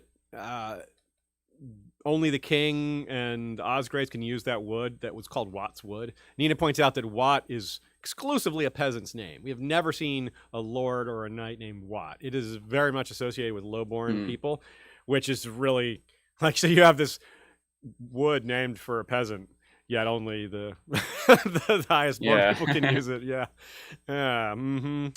good one. And final question for our first set of questions here from Kat Ovivas regarding the blood price. Here's some historical context. Thanks for this, Kat. This is much appreciated. She says, a historical comment on the blood price, which was used in old times. George was communicating some real-world history there. In early medieval time in Europe, i.e. before the 10th century, crimes like severe injuries, rape, or even murder were in many places not punished by hanging or beheading or cutting off body parts. Instead, the culprit had to pay a blood price to the injured person, or in case of murder, to their family. And there were price lists, like predetermined, like if it was a thrall, if it was a daughter, if it was like an adult son or whatever. They really did have like a price sheet for these things. It's kind of gross to think about, but in a way it did help avoid worse problems. It's another one of those things where it's like, well, if it wasn't for this, it would be actually worse because they would just go, each family would slaughter each other. This is a way to avoid blood debts. Or blood feuds. You agree on a price, you have a predetermined price. That way there's no haggling, because once you get to haggling when people have been murdered, like negotiation is really difficult in times like that when you're hot under the collar and you're angry, right? So it's helpful to have these things settled ahead of time, even as dehumanizing as they are. This isn't necessarily some old time thing. This is how the modern world works. We have lawsuits. That's true. You're right. Like actuaries put prices you might on also deaths be and things persecuted by the law, but a lot of times even you're not found guilty because the crime wasn't quite enough evidence to convict you without shadow of a doubt. But there is enough evidence to make you pay $1 million. Yeah. And this is not some weird leftover thing from ancient times. This is basically how our modern system works. You pay a blood price when you injure somebody. That's true. It just isn't called a blood price. It's called a lawsuit. The price is different. The price doesn't involve blood, although you could argue that if you take everything someone has, like you've taken their life, basically, like you may as well call that a blood price. It's not. Blood price maybe is not quite the right phrase, and it goes beyond just someone's cut cheek or murdered son or something like that. But if you had killed or stolen someone's horse, there's probably some price you'd have to pay. Yeah. Well, if you destroy or steal someone's car, there's a price you have to pay. And if you're rich enough, you can avoid prison, usually by paying lots and lots and lots of money. There's more lawyers and more. Yeah. Exactly. Yeah. Mm-hmm. Yep. Certainly. For better or worse. Even if you kill somebody. It's a more standardized now. It's probably more fair. It's probably accounts for more things. But it's less bad. It is a good idea on a lot of levels. Yeah. And as always, it's better than, in most ways, better than what came before, which is what we're trying to express here with starting a war. Yeah. Like war as the Green Grey. Once again, we'll bring up the Green Greys. Peace is the pearl beyond price. She's got a point there. I think she's lying about some things. I think she's. We're not getting into that. By the way, still. as pacifistic as I am, I think justice is the pearl beyond price. I think. Well, I put justice over peace. I think. Okay. Well, it's a good back and forth. It's a word. I guess you can have multiple priceless pearls. You can have multiple. Priceless why pearls. have one pearl only? Yeah. So this is our rough halfway point. As always, we like to give take care of a few notes, odds and ends, like the questions we just answered. Very good questions as always. Thanks for that, folks. I want to shout out our friends over at Shire Post Mint, as we like to do from time to time. Head over to our website, historyofwesteros.com. You can find a link to their site where you can find lots of cool coins and related trinkets from a variety of excellent fandoms, not just A Song of Ice and Fire, but of course, that is the one I recommend the most. I have a lot of their coins here in a big fun sack, a fun coin sack. I also would like to show you all a very fun image. Those of you who are watching on video, my copy of Legends 2, Shea got a photo of it. It is the original edition in which this story appeared, and you can tell that my copy has been well loved / used. Look at that. It's like the one part of the cover is so worn through, it's just a clear piece of plastic. It's like there was... multiple parts of the cover are that worn through. Yeah. So this is an original... I think this is the first edition copy. When it came out, I rushed out and got it. Probably worth so much money based on how pristine it is. Yeah, okay, so Sean, you worked in a card store where you would grade cards. I'm sure it's different for books, but what grade would you put on this book for its condition? I can't see it right now, unfortunately. Okay. But my guess is probably, just from what I'm hearing, is probably 5 or 4, like heavily played or damaged, maybe. Yeah, it's like missing part of the cover. Yeah, it's very damaged. Okay, let's move on. Real quick. Oh yeah, go ahead. As long as we're doing some visuals here, I want to point out our shirts. That's a Expanse Futurama mashup you've got on here? Yeah, the Rocinante Express. That's right. Rocinante from the Expanse, Express from Futurama, Planet Express. My favorite of Aziz's shirts. The number one shirt Nice. I wish I had just bought for myself. Every time I see it, I'm jealous. and shout out to those of you on our Discord participating in our Expanse reread.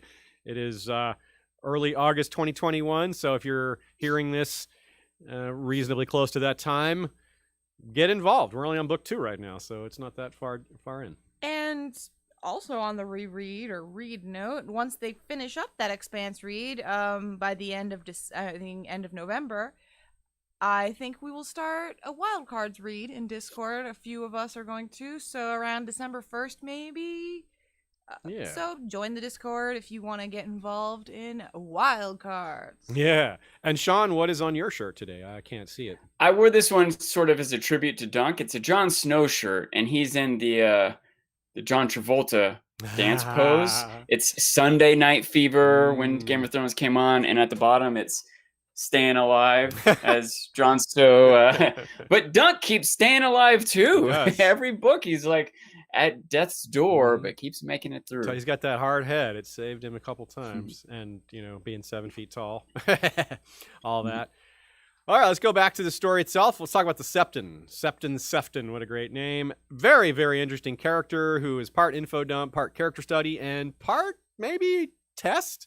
A lot of interesting parts of the scene. Not just the things he says, but the way the scene is framed and what might be going on behind the scene. One thing that Nina and I chatted about, And apparently, Sean, you thought about it too separately. So this is kind of an idea that's out there that's worthy, which is that Rohan was listening to the whole conversation. This whole setup of Septon being very friendly and open, got the wine, like just trying to get Dunk to talk, see what kind of man he is, see what he's gonna say, kind of get the measure of him, which is 7 feet, but his personality, right? So, and I think that just She might want a different measure. yeah, right. Ha. She wants to measure his hard, flat stomach. Yeah. See how straight and proud he is. Yeah. So, and he's a Septon. So Septons, people are more likely to trust a Septon or to open up to a Septon. So there's all these factors that really align with getting someone to be loose with their talk. Wine, Septon, geniality, friendliness. So you notice that too, huh? It really makes a lot of sense, doesn't it? So one, remember that the Septon walked in, quote unquote, walked in on Dunk and Egg also. Yeah, that's true, right. yeah. Like he heard what they were saying. Thought they were speaking kind of privately, saying things that they would not have wanted Rohan to hear, you know. Yeah, joking about the But poison he and all doesn't- that. Yeah. Yeah. But he doesn't like, I don't know he doesn't chastise them. He's like, hey, he like jokes about the poison. He follows up with what they're saying.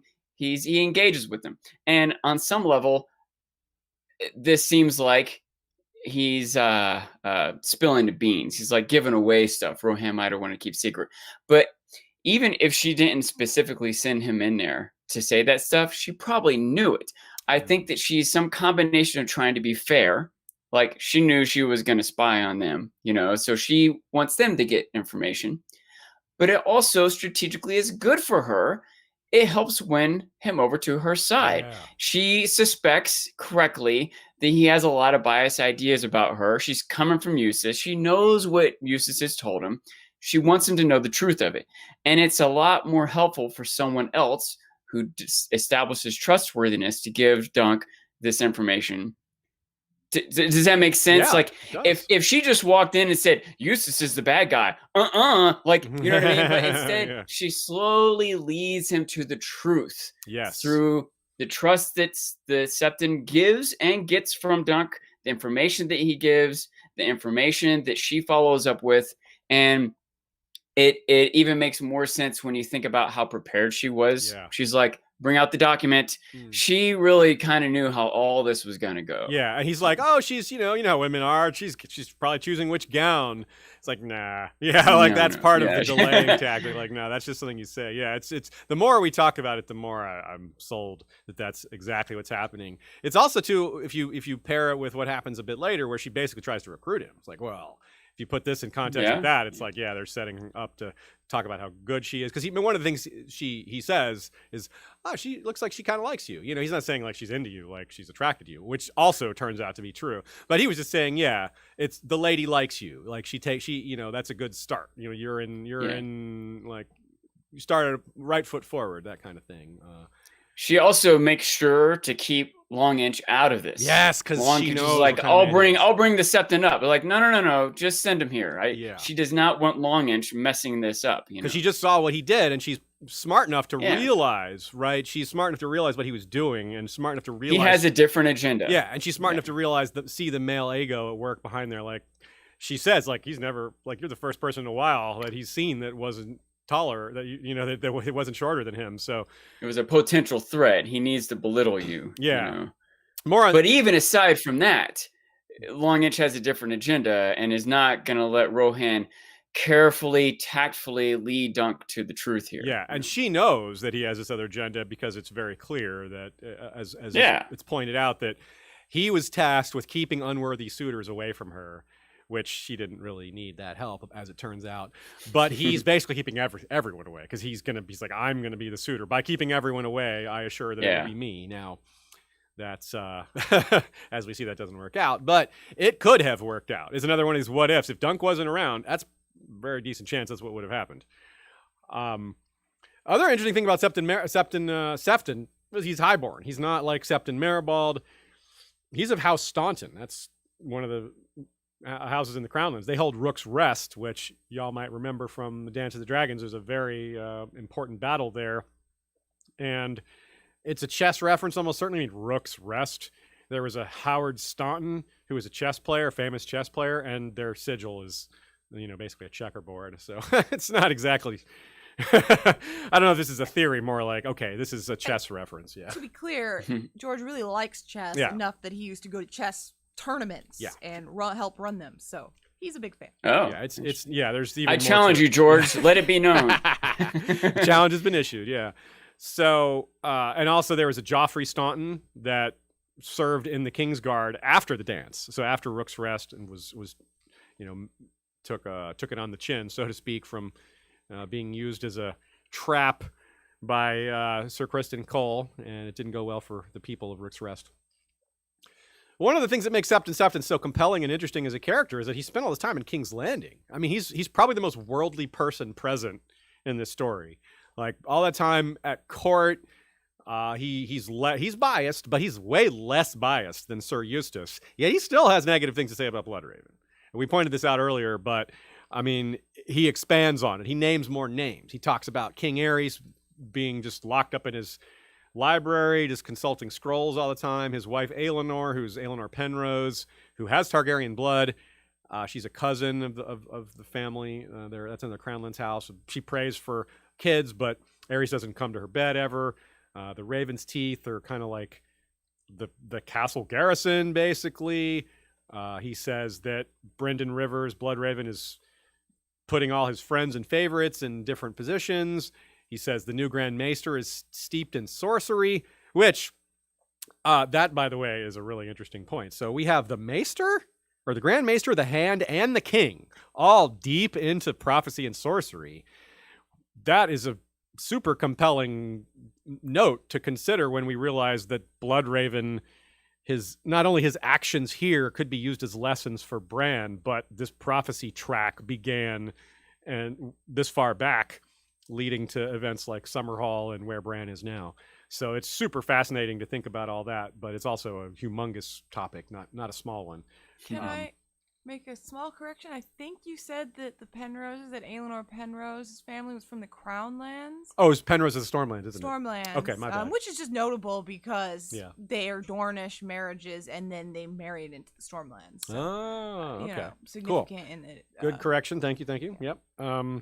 So they're on I believe they're near the Crownlands, but yeah, like the part of the Stormlands that's close. But either way, that was a good correction. So, by the way, the Crownlands were carved out of the Stormlands, kind of like Washington, D.C. was carved out of Virginia, right? Sort of, but they're also carved out of a part of the Riverlands. Like, it's kind of weird. Okay, because, I guess D.C. came from Port of Maryland also. Yeah, because the Crownlands were sort of parts of it were sort of independent, but claimed by different kings. Like, at the time of Aegon's conquest, the Iron Islands ruled that area.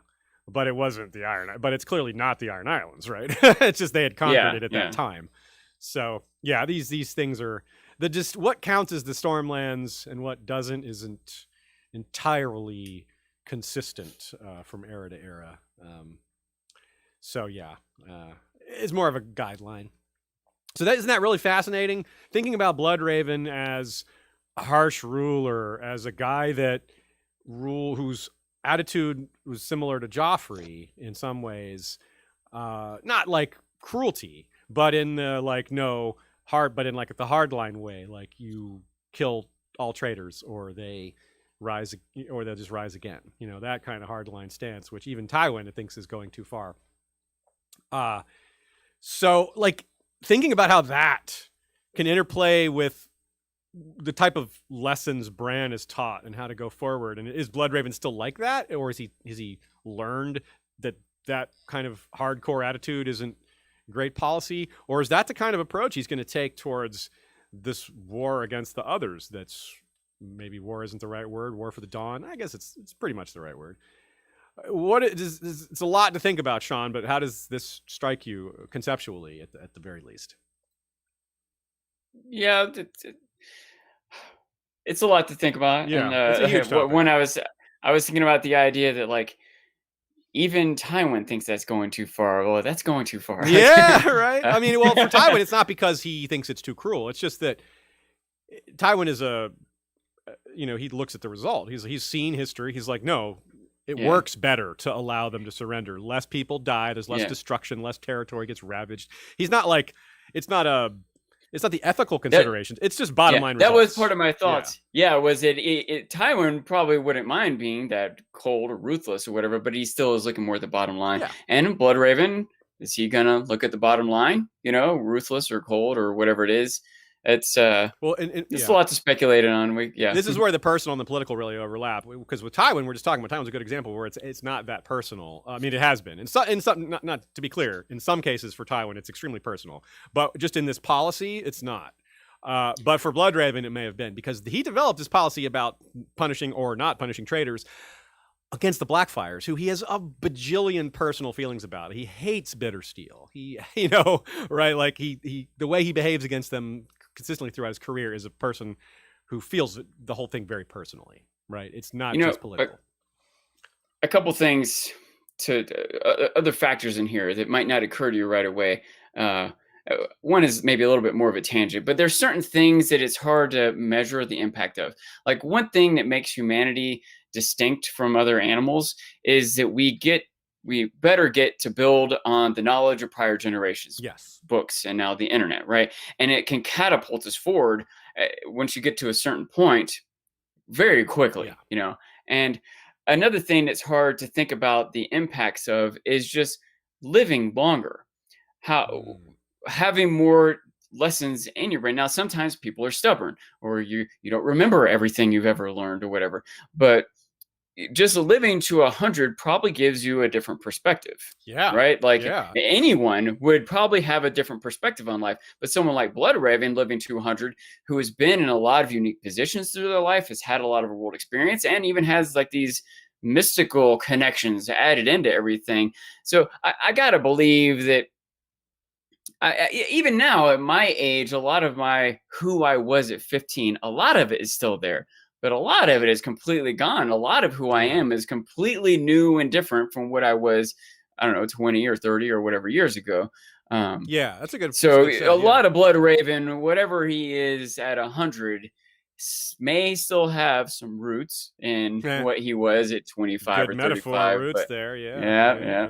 But there's also got to be an entirely new life worth of experience and opinion and knowledge and everything else in him. So you're very right. Like one prime example is he says when he's telling Bran, there was a brother I loved, a brother I hated, a woman I desired. He at this time, if you had asked him now, reevaluates it. At this point now, he thinks he loves Shiera Seastar, but later he's like, nah, I just desired her because she was like the hottest woman in the world, the status, the beauty, all that.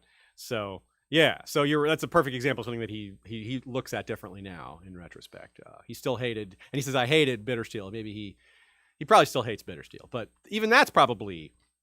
I mean, the man's been dead for 50 or 60 years at that point. So, like, does he still hate him with the same intensity he hated him when he was a living being? Probably not. And with that hate dying off, it allows him to rethink a few things. I feel bad. I can't remember the comedian's name, but there's a comedian I listened to recently. He's like, you change as you grow. And like in my 20s, that's the only thing I thought about was getting laid. And now the only thing I think about is not being thirsty. Like, I carry chapstick in my pocket, not a condom. Like, yeah. So back to Sefton directly. Just the different topics he brings up. There's a number of rabbit holes here. We'll try to control ourselves and be more direct here. He tells the story of the Great Spring Sickness. It's somewhat casual. He says it's dreadful, but he's not expressing how personal it was for him, but you got to feel like it probably was. I mean, he was living there. 40% of the population of the city died, and a lot of the faithful died, like a higher percentage of people in the faith, because like the Silent Sisters, almost all of them died. The Hand, or the Septon, the High Septon died, and that's a big deal. That's who he was working with. So you got to think that the Silent Sisters were probably working with the sick. Yes, directly. More likely to catch it and die from it. Like how tragic that is. Definitely, they're absolutely the perfect or the best example of frontline workers that we have. And I wonder if the drinking all the wine is part of like getting Dunk to loosen up a little bit, but also might be just like this guy might be traumatized. He might just be drinking. He might drink a little bit to deal with it. That would be pretty human. for having seen all those things. Now, you have a question here about the hand.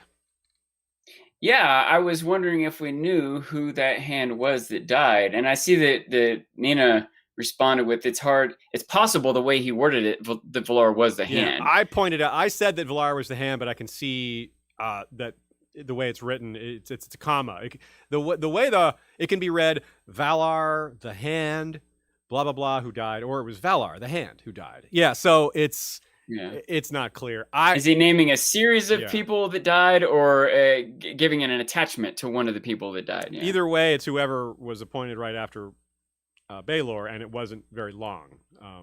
So because they had been, the sickness came on pretty soon after Ashford Meadow. So yeah, very interesting character, fascinating person, and this whole scene is really interesting. But let's move on to the guy that was kept away from it. And you made a really good point about what would happen if Inchfield was present, and just the fact it's his presence, let alone even if he's being quiet. Because look at how these two interact with each other. Just being in each other's presence makes them. It's like they're two animals, like two alpha animals that they see each other and they just have to fight. It's like, I see you, you see me, we must fight.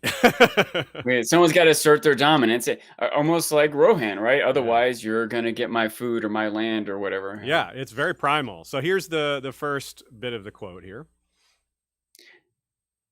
"And he is angry," Dunk sensed, even before the man said, "Hedge knights are beggars with blades at best, outlaws at worst. Begone with you. We want none of your sort here." Dunk's face darkened. Yeah, and then a minute later, the only thing Dunk was certain of was that he wanted to drive his fist through Lucas Infield's crooked yellow teeth. So yeah, so they hate each other right away. I will say, though, that I don't think Dunk started off hating him. I think that because Dunk doesn't feel threatened by him. Right. He feels threatened by Dunk. Like, not only is Dunk physically on par with him, but he might be a suitor in the same way the Septon was like, "Oh, I hope maybe you're a suitor." Longinch is probably worried that he might be a suitor. Longinch is angling himself to take this claim, right? And this guy might be a threat to that, not just to me physically. Dunk doesn't have this peace in his mindset, right, at this moment. But once Inchfield does embarrass him and insult him, eventually Dunk's like, "All right, screw this guy." Yeah. You know what I mean? It comes on pretty quick. I think maybe I interpreted it slightly differently than you, but we're pretty close on that. I think maybe Dunk was also not like immediately aggressive, but it took very little for him to go into aggressive mode, or at least to have that perspective. And this is not the first time that getting called a brigand, he really doesn't like that. That's part of what upsets him, is being called a brigand, being talked down to like that. In The Sworn Sword, it's this line, "I'm not a brigand." Dunk told the two of them with all the dignity he could muster. And in Mystery Night, we have Gorman Peak, who we mentioned earlier. "Who are these two brigands?" asked the writer on the bay. And Egg is like, "You have no call to call us brigands." So this time Egg defends, steps up with the answer. But it's a similar kind of moment, yeah.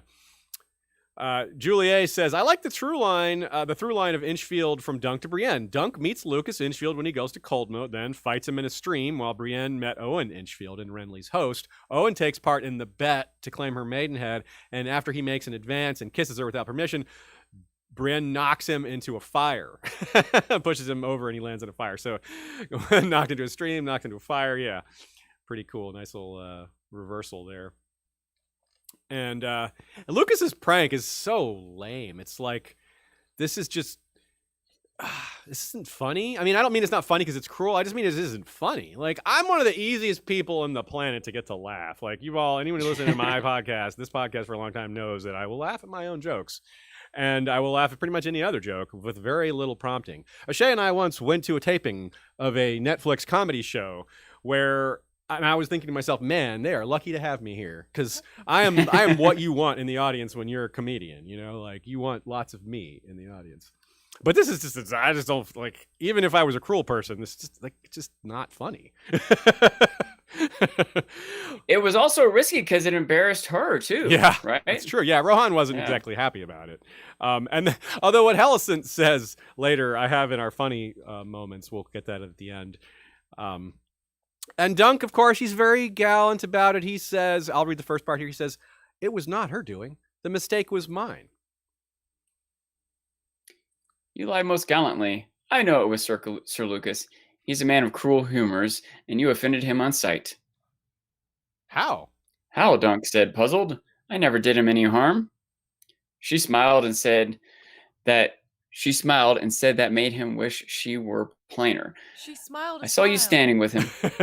She smiled a smile that made him wish she were plainer. Thank you. I saw you standing with him. You're taller by a hand or near enough. It's been a long while since Sir Lucas met anyone he could not look down on. Yeah, so she senses that right away, which I really like that she's smart enough to sense this sort of dance of testosterone or whatever you want to call it, or at least even if it's somewhat one-sided. There's this line you cited. This is pretty good. You lie most gallantly. So that is not only referencing the past, but the future. Like Dunk multiple times has lied with good intentions, and is going to in an attempt to resolve this exact conflict. Another good maybe piece of wordplay from George that Julia noted here. Given the way she handles him and is like, no, don't just send the maester, don't bring him, and it's she makes the point that he's given his name. It's like she knows that if she gives an inch, she'll take a mile. Oh yeah. Nice. Yep. So let's talk about her. She's awesome. She's a really interesting character. The Red Widow, obviously there's a lot of setting up with rumors around her, and then it's all these surprises. George does a great job of mixing sort of expected basic misogyny with mysteries, showing how people will fill in the blanks with even more misogyny when they're left to their own devices when they don't have the information. And of course, people do love to gossip and bring powerful people low. There's Schadenfreude, that's applies equally across powerful people, I suppose. But there's also legitimate surprises. I mean, frankly, like, we give people the benefit of the doubt. We try to as much as possible, I like to think. It's compassionate to do that. It's understanding. It's kind of what we would want from ourselves. But we're also human. We have limits to what we can fit into our worldview and not start to wonder. For example, if you heard of someone being widowed 4 times, your brain would definitely, almost certainly, assume an older person. Not necessarily old, but not well short of 30. Like, what? Like, that is a legitimate surprise, and that's nothing sexist about that. That's just, that's unusual. In modern times, you find someone that's had 4 spouses die, you should be a little suspicious. Maybe there's a great explanation, and in this case, there is. I don't think she killed any of her husbands. I see no evidence for that. But from the outside, it is like, especially in a spot like this, where we've talked about lordship being akin to demigod status. It is something people will kill for. It's one thing if you just kill your brother just because you want to. Like, that's a lot harder to, like, assume about somebody. But there's a lot of motivation to murder in situations like this. You know what I mean? And then there's the superstitious stuff, like red-haired people of unscientific conclusions, like red-haired people are angrier. Just little things like that just add up to paint this interesting picture about this character who is a mixture of rumor gone wrong and wild coincidence and randomness, with a lot of other things. So what's your high-level view of Rohan to start off here, Sean? What do you want to say at first? I love a lot of things about it. I love that we get a central female character here in the role that's traditionally a man's, and we get to see how she tries to manage it. And I think that it's also very interesting. I would say the first time reading a book, very quickly, I was like, there's no way she's evil. You know what I mean? It's like, it's too one-sided. It's too over the top how she's being painted. There's got to be more to it. And now I still did assume she was going to be 50 or 60 years old. I didn't think that she would be young. I didn't think she'd become like a romantic interest. But I also didn't think that she was this, evil witch. I knew there had to be more to it. And it's something that, Martin knows too. It's not just that the people around Rohan feed into these rumors or have these assumptions. There's a lot of stereotypes come from somewhere. People don't just like randomly make something up. There's usually this tendency that we see a lot of and then ascribe it across the board.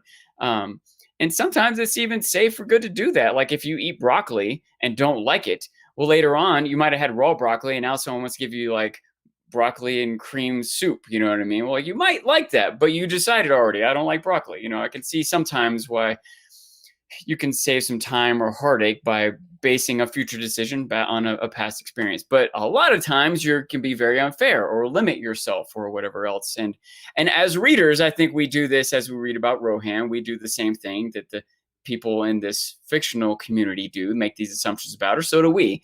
And George knows that. That's why he wrote it that way. That's why it gives us a good surprise and subverts expectations. There's a reason expectations exist, and there's a reason it's easy to subvert them. So. Yeah, good said. Yeah, and like, for example, building on what you said there, like the red-haired thing, I was joking about how there's that stereotype of redhead people being more angry or whatever. Well, there is a grain of truth to that. Any kind of thing where people get constantly have something pointed out about them, or if the fact that there is this false superstition out there that gets repeated, well, that can be irritating to the people on the other end of it. And so, yeah, maybe they're a little bit irritated because people keep talking about this, or people keep using this ridiculous superstition and throwing it at them. So it could be like a self-fulfilling prophecy kind of thing. Yeah, right, exactly. So they're not like naturally more angry. They just, this is a thing that constantly would be out there that might irritate certain redheaded people because it gets brought up, or it's just insulting or whatever that people talk about. A lot of times people embrace something that they're told that they are or should be. Yes. Whether they would be naturally, they accept it and are that way. And like sometimes it might, I know redheaded people that say that they are, that I'm raging red, they like, it's almost like a point of pride that they're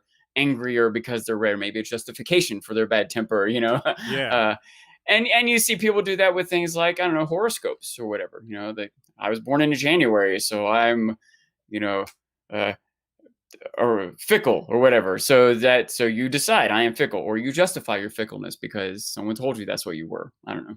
Yeah. That's a very good point too. Yeah. And as far as like the other side of this, as far as how they react positively to each other, Nina draws our attention to something very interesting about their own personal relationship status, which is, yes, they're very flirty with each other. Yes, they're attracted to each other, but it's more than that. They realize that there's a bit of a kindred spirit thing going on here, which is that Dunk's been chasing this girl, or not chasing, but trying to find Tanzel. He's been pursuing, trying to find this person, and it failed. And Rohan is in this spot where she's like, love is basically out of the question in terms of all these things surrounding her marriage restrictions. So she doesn't really get to think about that. It's almost a luxury. So like having someone she's actually like into, who's attracted, also attracted to her, it's almost sad because she can't engage in it. She doesn't have the leeway to have a fling with Dunk, or certainly not to make him her husband. But I think they sense that in each other, that if time and place was different, and they sympathize with each other for being in this spot where they're both people who finding love will be difficult. He's on the road all the time, I just have to, and she's got this restriction. I just have to interject that there's a reason why I have this Once poster up on my wall. Okay. If anyone has seen that movie, this sort of unrequited love is the theme of it. Nice. So, really fun point here as well, that what's going to happen in the future. Now, I'm not sure, you may have seen this in the notes, but I don't know if you know this. We'll proceed because some folks out there may not know. So let's read this next quote. O'Shea will read the second half. Sean, you got the start here. Were I given to wagering, I should place my gold on Gerald Lannister. He is yet to put in an appearance, but they say he is golden haired and quick of wit and more than 6 feet tall. And Lady Weber is much taken with his letters. The lady in question stood in the doorway, beside a homely young maester with a great hooked nose. You would lose your wager, good brother. Gerald will never willingly forsake the pleasures of Lannisport and the splendor of Casterly Rock for some little lordship. He has more influence as Lord Tybalt's brother and advisor than he could ever hope for as my husband. And can I just say, is the reason you have the Godfather poster, Sean, because Rohan's going to make him an offer he can't refuse? I did think about it a little bit. It's more because the idea of, I was thinking of the parallel between Al Pacino being a young warrior of sorts, maybe a little naive, getting into this crime business, maybe not knowing the fullness of it. Certainly the wife is in that role, and it's kind of like Dunk swearing his sword to Eustace, maybe not knowing he's not really the good guy. So okay, yeah. There's at least some parallels if I'm stretching. So, Rohan is wrong. Septon Sefton would win his wager. Gerald the Golden is going to be the quote-unquote winner of this marriage, of her hand in marriage. Gerald the Golden is Jaime and Cersei's great-grandfather, and of course, Tyrion's as well. Gerald will succeed his niece after she and her father both die somewhat mysteriously. So it looks like he's going to have his cake and eat it too. He will probably be involved in the murder of those two because it is very suspicious. And then he's going to have 4 kids: Tywald, Tion, Tytos, and Jason. Tytos is the famous father of Tywin, the one who eventually had the sex worker as his lover. And Jason is the father of Joanna, who Tywin marries. So that's because, of course, Tywin married his cousin. And Dunk, of course, is probably Brienne's great-grandfather. And so probably have the same pairing here. To be clear, when Aziz says probably Brienne's great-grandfather, he's definitely her ancestor. It's just a matter of how far back it goes. It is confirmed. He might be like a great-uncle or something. Yeah, he might be a great-great-grandfather. Yeah. You know, we don't know how many greats are in there, but yeah. By the way, I find that naming convention, Tywald, Tion, Titus, and Jason. If I was Jason, I'd be like, hey. What? Yeah. Yeah, I think there was someone I saw recently. There was like this family, like the daughters' names were like Summer, Autumn, Winter, and the brother's name was Doug. I'm like, thanks, Mom. Gotta give me something. Doug. Yeah. So that's pretty cool, huh? We don't know how a lot of this develops. Like, Rohan's gonna marry Gerald and then vanish. We don't know it. Like, in the year 230, she just disappears, and that's probably going to be related to a topic in Dunk and Egg in the future. That might be like a tie-in to something. They might hear about it. And she one of the Fantastic Four. So it's interesting because she obviously won't be that old by then, but she will have had these kids by then. These 4 children: Tywald, Tion, Tytos, and Jason. So, yeah. Interesting. Nina cited a really interesting post from Joanna Lannister. Yeah. Who you guys might have heard, actually. I've been on panels with her. I'm a good friend of hers. Anyways, Joanna Lannister pointed out that obviously Rohan is the grandmother of Tywin. And so if Tywin is the one who had the tunnel built to Jataya's brothel to visit it more regularly and secretly, which she does think is certain, and I think it's very likely as well. Yeah, same. Then there is a sex worker there who just happens to look like Rohan Weber. Rohan here has, quote, red hair bound up in a braid so long it brushed past her thighs, a snub nose, and a light spray of freckles across her cheeks. Meanwhile, Dancy, the sex worker, is, quote, pug-nosed, with freckles and a mane of thick red hair that tumbled down past her waist. And so it seems like Dancy could possibly be Tywin's daughter, taking after her great-grandmother Rohan, or otherwise related to Rohan. If you all recall, and during Valar Rereadis, we pretty thoroughly covered the possibility of this connection between Tywin and Dancy. So this definitely builds on it, and I love it. Very good catch. Thanks, Nina. Thanks, Joanna Lannister. Yeah, she is excellent. Check her out on Tumblr. She writes a lot of great stuff, particularly on Lannister stuff, but other stuff as well. She is very, very well read and has thought through the Lannister stuff extremely well. And I will post for our discussion next time a bunch of art of Rohan Weber that I've commissioned for Joanna Lannister in particular. Hey, right on. So. Okay, so there were 2 other suitors, maybe 3 that are mentioned, and they're just so lame. Like Inchfield's bad joke, his prank. It's just like one is like more like Duncan the Dim. Like, what? That's not creative. That's not funny. That's not clever. Whatever. So, but these 2 guys are kind of afterthoughts anyway. One of them is apparently so deep in debt that, so Rohan's like, yeah, why would I marry him? And the other one is like a coward. So same. By the way, it just occurred to me that the lame attempt lame and mean attempt of Longinch to mock Dunk with the name compared to the Septon. He's like, Duncan the Tall. Oh man, I would have been Duncan of the Cloud. I Oh would have been Duncan the yeah, you're Immense. You know, right. he's a little more creative and I can't think of the word, but like respectful about it. You Yeah, know, he's trying to give him some he's credit or whatever flattering rather than him. take him down. Yeah, which Yeah, fits really flattering. Thank you. very well fits what we were trying to describe as probably going on in that scene. Very, very good point. He's trying to he's working him down, like getting his hackles down, especially after the Inchfield thing. That would be very needed. A couple of quick comparisons here. Rohan might be partly inspired by the character Nynaeve from Wheel of Time, who was also short and loved to tug on her braid. George is definitely a fan of the Wheel of Time series. The first time we ever met George, he was hanging out with Robert Jordan's niece. Yeah, this was at a convention that had a Robert Jordan room. Yeah. So, and she was like in charge of it or whatever. So that was cool. So I think, yeah, like that character is similar in that way. Maybe not too much else, but some of y'all may have noticed that, or if you're Wheel of Time fans, now you have that in your mind as well. A whole bunch of us might be Wheel of Time fans coming up when the TV show comes out and we decide to read the books. That's right. It's in November. I would not want to lead a reread of that. I have read it, but man, what a big undertaking that is. I do support other people who are going to undertake that, however. And Sean, you had a little thing you wanted to point out here. Yeah, another parallel.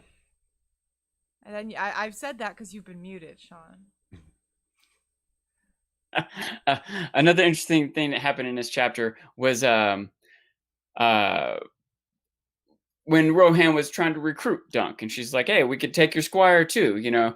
And he's like, "I train my squire." She's, "What do you do? Have him chase chickens?" And Dunk's like, "I do have him chase chickens. That's good." That's kind of like Arya chasing cats. Yeah, you know? It is kind totally. of good training. And then I started thinking we were drawing the parallels to that dead tree cat. So the other kid might be the Checky lion. Like, wait, Arya's chasing cats. It could be like chasing Lannister lions. It could be setting up in her youth. She's training, you know, she's getting ready to hunt down some Lannisters. Are the chickens like dragons? Eggs? Yeah, that's right. Dragons. Fire chickens. That is certainly, Sean, that does come up in the Dance of the Dragons, like some of the smaller dragons occasionally get that reference or whatever. Okay, so let's talk about how it's going well. Duncan, Rohan, they get the verbal sparring. There's lots of sexual overtones to it. He's handling himself pretty well. Then he just, as Anina puts it, the emotional landmine of Adam Osgrey. I like that phrase. There's no way he could have known. That's why it's appropriate to call it a landmine. But oh boy, does it blow up. She just gets really mad. There's definitely some long-held anger there, some trauma. And yeah, just whoops. You know, he couldn't have possibly known. But they had a real relationship. This is the exact kind of thing we talked about before. She hasn't, in her position, marrying for love is almost out of the question. It's basically just maybe you get lucky with your husband not being a scumbag, and maybe you get even luckier and they're someone you love. But Adam is who she would have chosen. And once again, no way she could choose that. It's a very, very powerful moment because it comes after we've gotten to know that almost everything about her that we've learned is exaggerated. She's very human. She's decent. And so this reaction comes after we learn that she's a decent person. And thus it hits a lot harder because, like, using your prior example, if it's like Roose Bolton getting mad all of a sudden, we're like, we don't care. It's like, oh, you struck a nerve. Poor sensitive Roose. But no, you realize this is like a real connection that they had that was lost. It's like not a Romeo and Juliet thing, but it's in that neighborhood of doomed love, of like it wasn't going to work out. Like the Lord said, no, you guys can't get married, because it was floated. The idea had already been floated in the past, but rejected. So yeah, what are your thoughts on the faux pas? Yeah, one is, I think it's interesting that if I remember correctly later on, she does even sort of concede to Dunk. She's like, you know, it wasn't appropriate for me to get that upset at you. The fact is, I was a little girl. It was so long ago. Yeah. And it wasn't kind of like we talked about Blood Raven, like reflecting back on it now, like how strong or real could my, it feels real, and it really was in me. But when I reflect on it with some maturity, it's not worth what I have caught up emotionally in me over that time from so long ago. That kid that I didn't really even know that well, she's, unlike Eustace, able to reflect on the past more fairly. Does that make sense? Yes. More open-mindedly, and is able to apologize. Now, she still has her own stubbornness. She still isn't backing down about Bennis, but she maybe has better reasons for it too. Going on a little bit of a tangent. I don't know how much we want to talk about this, but I mostly just want to point out later on when Dunk is a little frustrated with Egg, and he's like, "Do you want me to give you a clout?" And he's like, "You already gave me a clout," at the door, because Egg kind of mouthed off at the guard. Remember, yeah. he's like, "I'm a squire. Don't talk to me like." Then the guard like put a spear, and Dunk gave him a clout in the ear, and Dunk's like, "That was just half a clout." He's like, "The Red Widow gave you a whole clout." Yeah. That was like the funny part of the whole book. And he's like, yeah, it's nothing. Yeah, he downplays that for multiple reasons. One thing, he's a big, strong man. He can't admit this 4'11" woman has hurt him. But also, he's trying to remember, he also downplays it to Eustace because it's an affront. Yeah, exactly. She struck my envoy. Like, oh, yeah. He's like, it didn't even bleed. Yeah. Especially again because it does make sense. It is consistent for Eustace to feel that way, just like when Bennis cut her man. Eustace was like, "You what? You can't do that. You can't attack her." So it makes sense that he was surprised by that. And you could say that's pride, but that's an example of them being a good lord and lady. Yeah, that's true. Another aspect of this is Eustace taking Adam to war at a questionable age. Now, 12 is not that unusual. Heck, we just heard Daemon Blackfire get knighted at 12, but he was special. He was a prodigy. Doesn't seem like Adam was anything like that. He was more, normal. And it seems like Rohan's maybe a little bitter, even though it probably would never worked out for them anyway. Part of her bitterness over Eustace taking the side of the Blackfires is that it led to this. And Eustace bringing Adam to war. He was really young and he had 3 sons. You leave one son home. That's usually why what you have do. 3 sons. That is not abnormal. In fact, it's common. You're right. That's a very good point. Yeah, you that's why it's part of the concept of the heir and the spare. Yeah, he had 2 heirs and a spare, yet he took all of them. So, yep, not good. And that, of course, sets up the return. He goes back to Standfast, and they have to figure out another approach because of the Adam thing. And that really opens up a lot of questions, which sets up a number of events, like many of which we've discussed already, like Dunk saying, okay, actually, we're going to leave, which sets up the other thing we discussed, which is Egg realizing that they should stay or else people are going to die. They need to stay for that reason. But also, Dunk just rethinks some things. Eustace makes one really good point that we've discussed already, which is that, if the Blackfires had won, the Red Dragon would be the traitors, right? They would be the loyal. Like, that's just how it is. The winners decide. And so I want to finish today with discussing just this one aspect of the Aftermath. The Aftermath we'll also discuss with Jim next week. But we wanted to get a start on it and get some of Sean's thoughts on it. We'll introduce the topic with a quote from George directly. Ashay, you want to read this one? Sure. War is so central to fantasy, so much of high fantasy, and yet it's these bloodless wars where the heroes are killing unending armies of orcs, and the heroes themselves are not ever being killed. I think that if you're going to write about war and violence, then show the cost. Show how ugly it is, show both sides of it. There's also, on the other side, which sometimes gets me into trouble with the other side of the political spectrum, is the glory of war. Those of us who are opposed to war, or would rather not have war, tend to forget about it, or try to pretend it doesn't exist. But if you read the ancient historical sources, people are always talking about the glory of war, the banners that stirred the heart, the banners in the wind.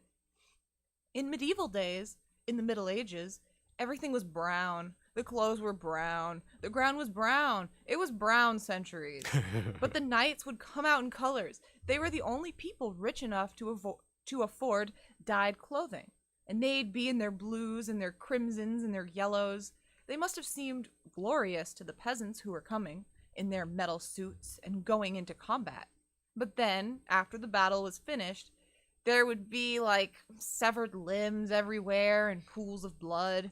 You read descriptions of the Hastings battlefield after the Battle of Hastings was fought, and there literally were streams of blood and giant pools of blood. There's a lot of blood in a human being. Yeah. I think that if you're going to write about that period, then you should reflect honestly what it's about and capture both sides of that. Whatever emotional stirring we feel when we see the banner proudly flying in the wind, and we hear the bugles charge, and the drums are beating, and the army surges forward, there's also the aftermath. I guess you need a dam for all that blood. So Eustace himself is, of course, this quote is, we cite it because of Eustace. I mean, there's a quote from him. Sean, you read this one. His own way of justifying it, his own sort of take on this aspect of it. Quote. A great battle is a terrible thing, the old knight said, but in the midst of blood and carnage, there is sometimes also beauty, beauty that could break your heart. I will never forget the way the sun looked when it set upon the red grass field. 10,000 men had died, and the air was thick with moans and lamentations, but above us the sky turned gold and red and orange, so beautiful it made me weep to know that my sons would never see it. That's incredible, right? Like it's George is right. People do really glorify this, and just thinking about that, Eustace's point of view, I cannot grasp that. It's absolutely real. George is totally right that this is a real thing. People really feel this way, but man, the guy is like thick with moans and lamentations and blood, but the sky was pretty. Like, oh, man, it is weird. Like the best I can get from it is maybe it makes you appreciate life more. Yeah. Seeing all that death or having faced it yourself, maybe it makes you happier to still be alive. I guess, you know, that's my attempt to understand it. But well, it's partly why I wanted to end with this, was because it's something we can start with next time with Jim. Is when we talked with Jim about this, it was a lot of it was on discussing Barristan's battle speech and how he said the same thing. He's like, the only time he truly feels alive is when his life is on this razor thin margin where it could end at any minute. And it's got to be a similar thing for guys like Eustace, where they feel most alive in these moments. And this is just after the battle, like after that feeling of exaltation. And now, yeah. there could be maybe an amount of, I can't think of the word I want to use here, but it's like a mental block. It's a way to not think of how tragic it is that your sons died, or that an entire village worth of men died, when instead you think about how happy you are to be alive, or how beautiful the sun is, or something like that. So like maybe that's one. Why can't I think of the word? A way to suppress it or whatever. I think suppressing is the right word, or he's compartmentalizing it, or yeah. And then another factor is that evolutionarily, the way our brains work, like right now, if we wanted to design a human or design a brain, right? If we started from scratch with all the knowledge we have, we wouldn't build the brain we have now. Even a tree, if you wanted to make a tree, you would design it a little differently than how it has evolved over time. Over time, it has had to deal with different things along the way. Yes. And your DNA and the core of your brain get built on top of what's already there. Yeah. You never like redesign the middle of it, right? And so in the core, the lizard brain is just this drive for food and sex. Part of the drive for food is violence, so like to run, to escape, or to attack.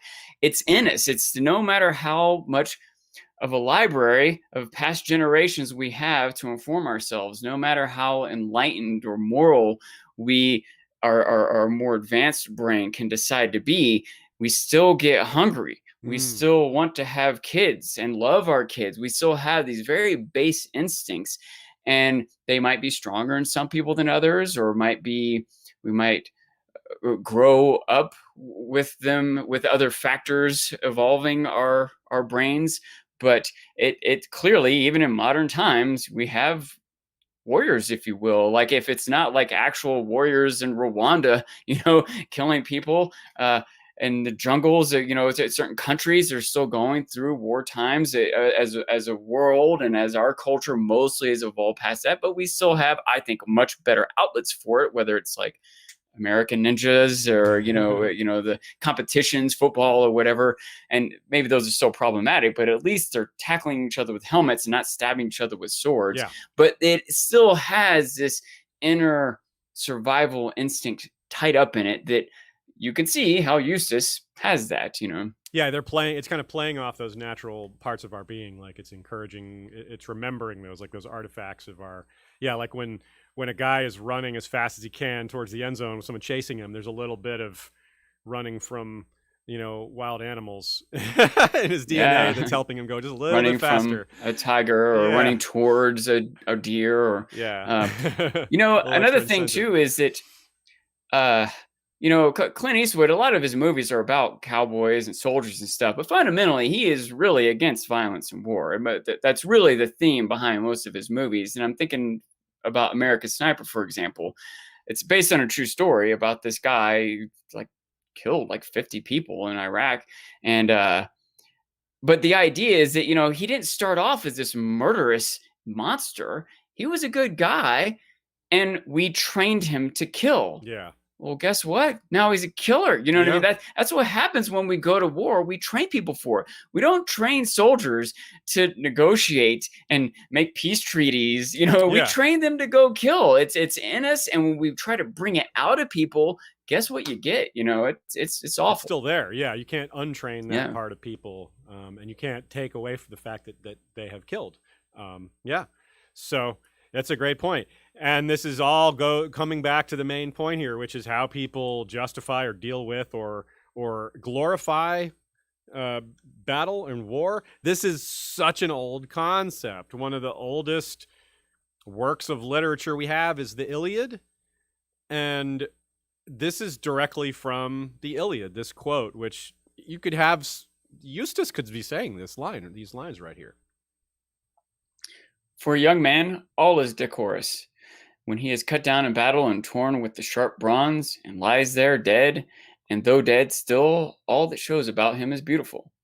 But when an old man is dead and down, and the dogs mutilate the gray head and the gray beard and the parts that are secret, this, for all sad mortality, is the sight most pitiful. So he's basically saying that death in battle, there's a beauty to it, and that death of old age is not. And this is what Eustace is resigned to now. He's like, well, I'm not going to die in battle. I should have died in battle. I should have died with my sons. Their deaths were beautiful. And it's just the same glorification. Like, how can you? It's so strange to just I'm slightly exasperated at Eustace's attitude about this guy is pretty, even though all these people are dead and still moaning and bleeding. It's the same perspective here that Homer is showing us from the ancient Greeks of 800 to 1200 BC, and that this idea is it's the best thing for your future. You're going to die. They accept that the best death possible is one that proves you were doing your best, and to them, doing your best is standing in facing your enemies with courage and standing up for what you believe in and things like that. There's no better way my to go. mind can't, just the nature of my mind is just try to spin things every different way. And you're finding ways here to make sense of that. And I was even also thinking about the idea that you were good chance if you die in battle on some level, you're dying for someone else's cause. You're showing some loyalty, you're showing some bravery.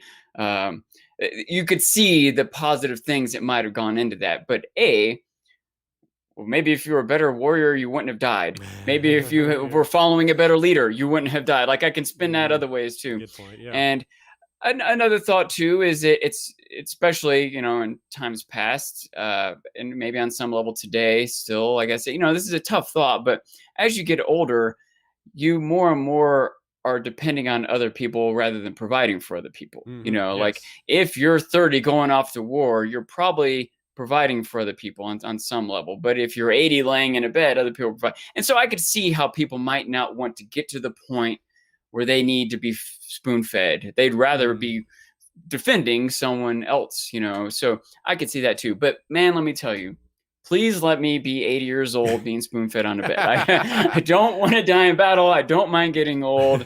I'll deal with it. Maybe I'll change my mind. Maybe when I'm older, I'm like, nah, I should have died in battle. Just like to point We'll out see, to but you, I don't think Sean, so.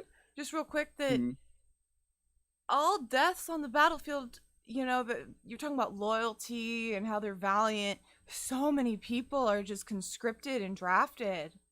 Exactly. Like, They aren't there's necessarily no choosing loyalty, this. There's no choice. There's no great courage. I mean, they didn't somehow run away, but it's not like they had many choices. Where are they going to go? They're just going to die then. Yeah, true. Yeah. So it isn't really a glorious death, in other words. Or some people will think some of them it will be glorious, and some people will think it's glorious even if it wasn't, like Eustace. But also, let me point out that a lot of people who are conscripted or maybe join naively, even if they're not forced into it, they still are joining naively, and then you go through some training, whether it's in those days or modern times. You go through the basic training. We're like, hoo-ah, take your bayonet, shove, kill. You might be naive or misled, but you often are still being brave. Yeah. Dornish James says, Inchfield trying to cut off all other suitors makes me think in the main series of the way Jorah stands in the front of any man interested in Dany, trying to prevent them from gaining any influence. Yeah, that's a really good comp. Yeah, absolutely. Jorah definitely does that. He's also kind of similar in some ways that he's pretty ugly. just hovering around her. Yeah. Yeah, definitely. Yeah, circling, hover. Yeah, hovering is a good word. But also formidable, dangerous. Not something to be taken lightly. And highborn too. Like, that's relevant as well. Inchfield is from a noble house, not a big prominent house, but still one that's important enough to have lasted into current times. Certainly. Dornish James also says the Watts Wood thing, the fire in the west, is sort of like the perihelion that appeared, or that seemed to appear in real life. It looked like three suns at Mortimer's Cross during the Wars of the Roses. That was a battle, or a place where a battle took place. And of course, the Wars of the Roses are a huge influence on Game of Thrones. The Tudors and the Yorks are the Lancasters. Lancaster, Lannister, Tudor, Tyrell, sort of, or Targaryen, and Stark, York. Yeah, you would imagine that, just like Eustace, people on the battlefield would have looked up to the sky and thought it was beautiful, stunning, interesting. Oh, that part. Okay, I see. I got you. Yeah. Right on. Yeah, I mean, I guess, heck, an incredible celestial event is hard to argue that it's not beautiful. And that it's not, you're going to be lying there in pain or dying, and that's what you're seeing. Yeah, it is kind of strange. Like, whoa, like, this is what I'm seeing. It would feel like, am I going to the afterlife now? So, a couple of funny moments real quick, and then we'll call it a day. I love this moment here. If you recall, Roose Bolton teaching Theon/Reek about how people talk. Remember, he's like, my lord is how lowborn people say it. My lord is for highborn people. And then we have an extension of that very example happening right in front of us, where Dunk says, how strong do I appear, milady? And it's followed up. Oh, strong enough to annoy Sir Lucas. He is my Castellan, though not by choice. Like Colmote, he is a legacy of my father. Did you come to knighthood on some battlefield, Sir Duncan? Your speech suggests that you were not born of noble blood. If you will forgive my saying so. So how do I appear, milady? Yeah, not my lady. Yeah. So your speech suggests you're not born. Yep. So called out. An interesting consistency that George has there, and a reminder that every word has some meaning, some thought behind it. Yeah, especially when the highborn folk especially have very, like, they choose their words carefully. It's bred into them to speak certain ways and to interpret those that enable differing from that or varying from that in itself is a clue. Just as a random aside, some people think that there's a chance that Lucamore the Lusty, Lucamore Strong, that he had a bunch of bastards in King's Landing. Well, he did, and that somehow Dunk is related to them. how strong do I appear, milady? Well, that's just as a Mm. reference to that. Yeah, good I don't point. think we're particular proponents of that, but you just will. I don't think we would ever find out in world, and I don't think we should. But if you choose to believe that, I think you could, because I don't think it has really any great significance other than Luke Moore having a bunch of bastards. I believe our Mhm. friend Joe Magician went very thorough on this exercise, we'll call it, of looking and examining and chewing over the different possibilities of who Dunk's other ancestral connections might be, other than some of the ones we know well. Strong enough to annoy Sir Lucas. Yeah, versus strong enough. Yeah. Lucamore, strong. I don't know. Lucamore the Lusty, Lucamore Strong. Yeah, that was his name. In case that wasn't clear, y'all. So, yep, good call. Absolutely worth pointing out. So we've got a few last funny moments here. Sean, you've got this first one. I love this line. Yeah, it came up a couple times, but when Egg's given advice on how to flirt with her, and Dunk's worried if I say the wrong thing, she might sew me up in a sack and throw me in a river. And Egg says, "I doubt she has a sack that large, sir." And it comes up again later. She says, "I'll sew a sack myself if I have to." Yeah, one large enough. Yeah. Yeah. So when he sees Hellicent, the as part of the prank, he thinks to himself, Mhm. "I don't think this one bathes in blood to keep her beauty." Yeah. Yeah, and when he says, "Your lordship built a dam across it," when he's still talking to the wrong person, and she's like, "I don't think I did. I was at church." So I'm quite sure I haven't. No, not you. I mean, I meant you ordered it. Like, yeah, no, I don't mean literally you built it. Like, what? by the way, over and over again, I can't help, but I feel like this book, in certain ways at least, for what I want, this book in particular, and these scenes here, it would be such great TV. Can you Yes, imagine how yes. good when she slaps him? Fire and blood. You're like, can you imagine a passion? An actress could get a best acting nomination for this role. Like, Yeah. it doesn't fit the HBO model. They can't have like an action scene every episode. They can't have a sex scene they might be able to get away with it every third episode at the tournaments and stuff. Yeah, But yeah. man, I so wish they could make this into a movie or a TV series. You're getting me I fired feel up like it's going to about it, happen too. eventually, Yeah. but the humor in these scenes that we're talking about Out is of so ripe. everyone who's talked about it, you've had me the most interested with that pitch, Sean. Because personally, if there's a Dunkin' Egg, I want it to be animated. In which case, there's no Me too, actress. me There's too. no actress getting nominated for I best suppose, actor. yeah. But yeah, like I just because mainly I want it to be animated. I must say, just because I don't want Egg to be aging. I just Yeah, it's too or important. Dunk either, and right? Dunk can't age. He has to be really big. That's hard to That's cast. a good point. Yeah. It's hard to cast someone in the first place, and then you can't let them age up too much. Yeah. The chronology is a problem. You're right. The logistics behind that. Another great line. He looked just like the stable boy he wasn't, and not at all like who he really was. I think that was earlier on too, by the way, and I think that's another example, humorous, of course, but also of George. It's written such that if you haven't read the first book, he still like gives a little clues in the beginning. He doesn't come right out and say Egg is a prince. Yeah. But then eventually he does. I still think it's well constructed to stand as its own story, even if you didn't read the first one. Yeah.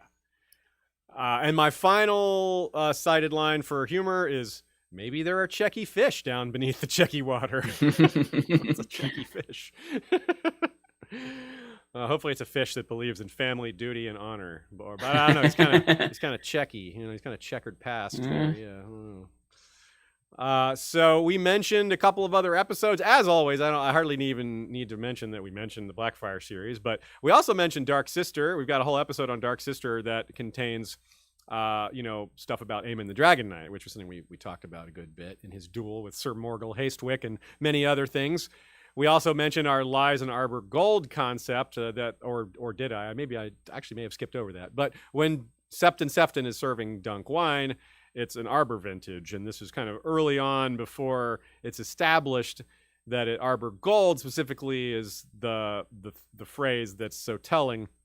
And it wouldn't make sense for them to be drinking Arbor Gold. It's too expensive. It's like the fanciest wine in the continent. So I think maybe George was leaning into that concept, but keeping it realistic by not having it be actual Arbor Gold. Because as we noted, there was a good bit of deception going on in that scene, most likely with what Septon Sefton was trying to do and loosen him up a bit. We also mentioned our Werewoods episodes. Those, again, are part of the Religion and Magic series. There's 2 of them. The second one is Werewood Tour. The first one is just all about werewoods and what they mean and different theories we have around those. We also mentioned our friends over at the Learn Hand podcast. We had them on as a guest for our Mercy episode. That was a lot of fun. They are great. They are it's Clint and Mary. They're friends of ours in real life as well as in the podcast space. So I definitely recommend checking out their episode on this as well as their other episodes. Thank you to everyone who came today. Yes, Sean? Or did you have... I've got to go get something. Oh, yeah. Go get the kitten while I say thanks. Thanks to everyone who hung out with us today. We had another good episode, some good laughs, some good chats, and I think some good insight as well. We'll, like I said, be back next week with Jim McGeehan to wrap up the Sworn Sword. Sean will then be returning for the Mystery Night. We will, so it won't be long before we get started with that. Thanks to everyone who participates in our different social media places. That's over on Facebook, Slack, Discord, Twitter, and Flick. All those great spots. You can email us questions, interact with other fellow Westorians about these topics, as well as a variety of other topics. It'll also be a great place to be when new material drops from George and or HBO. The discussions will certainly be even more frequent when there's new material. But they're still pretty robust even now. Oh, here's a Speaking kitten. of pretty robust, look at this big girl. Oh, she is getting big. What do you think, sweetie?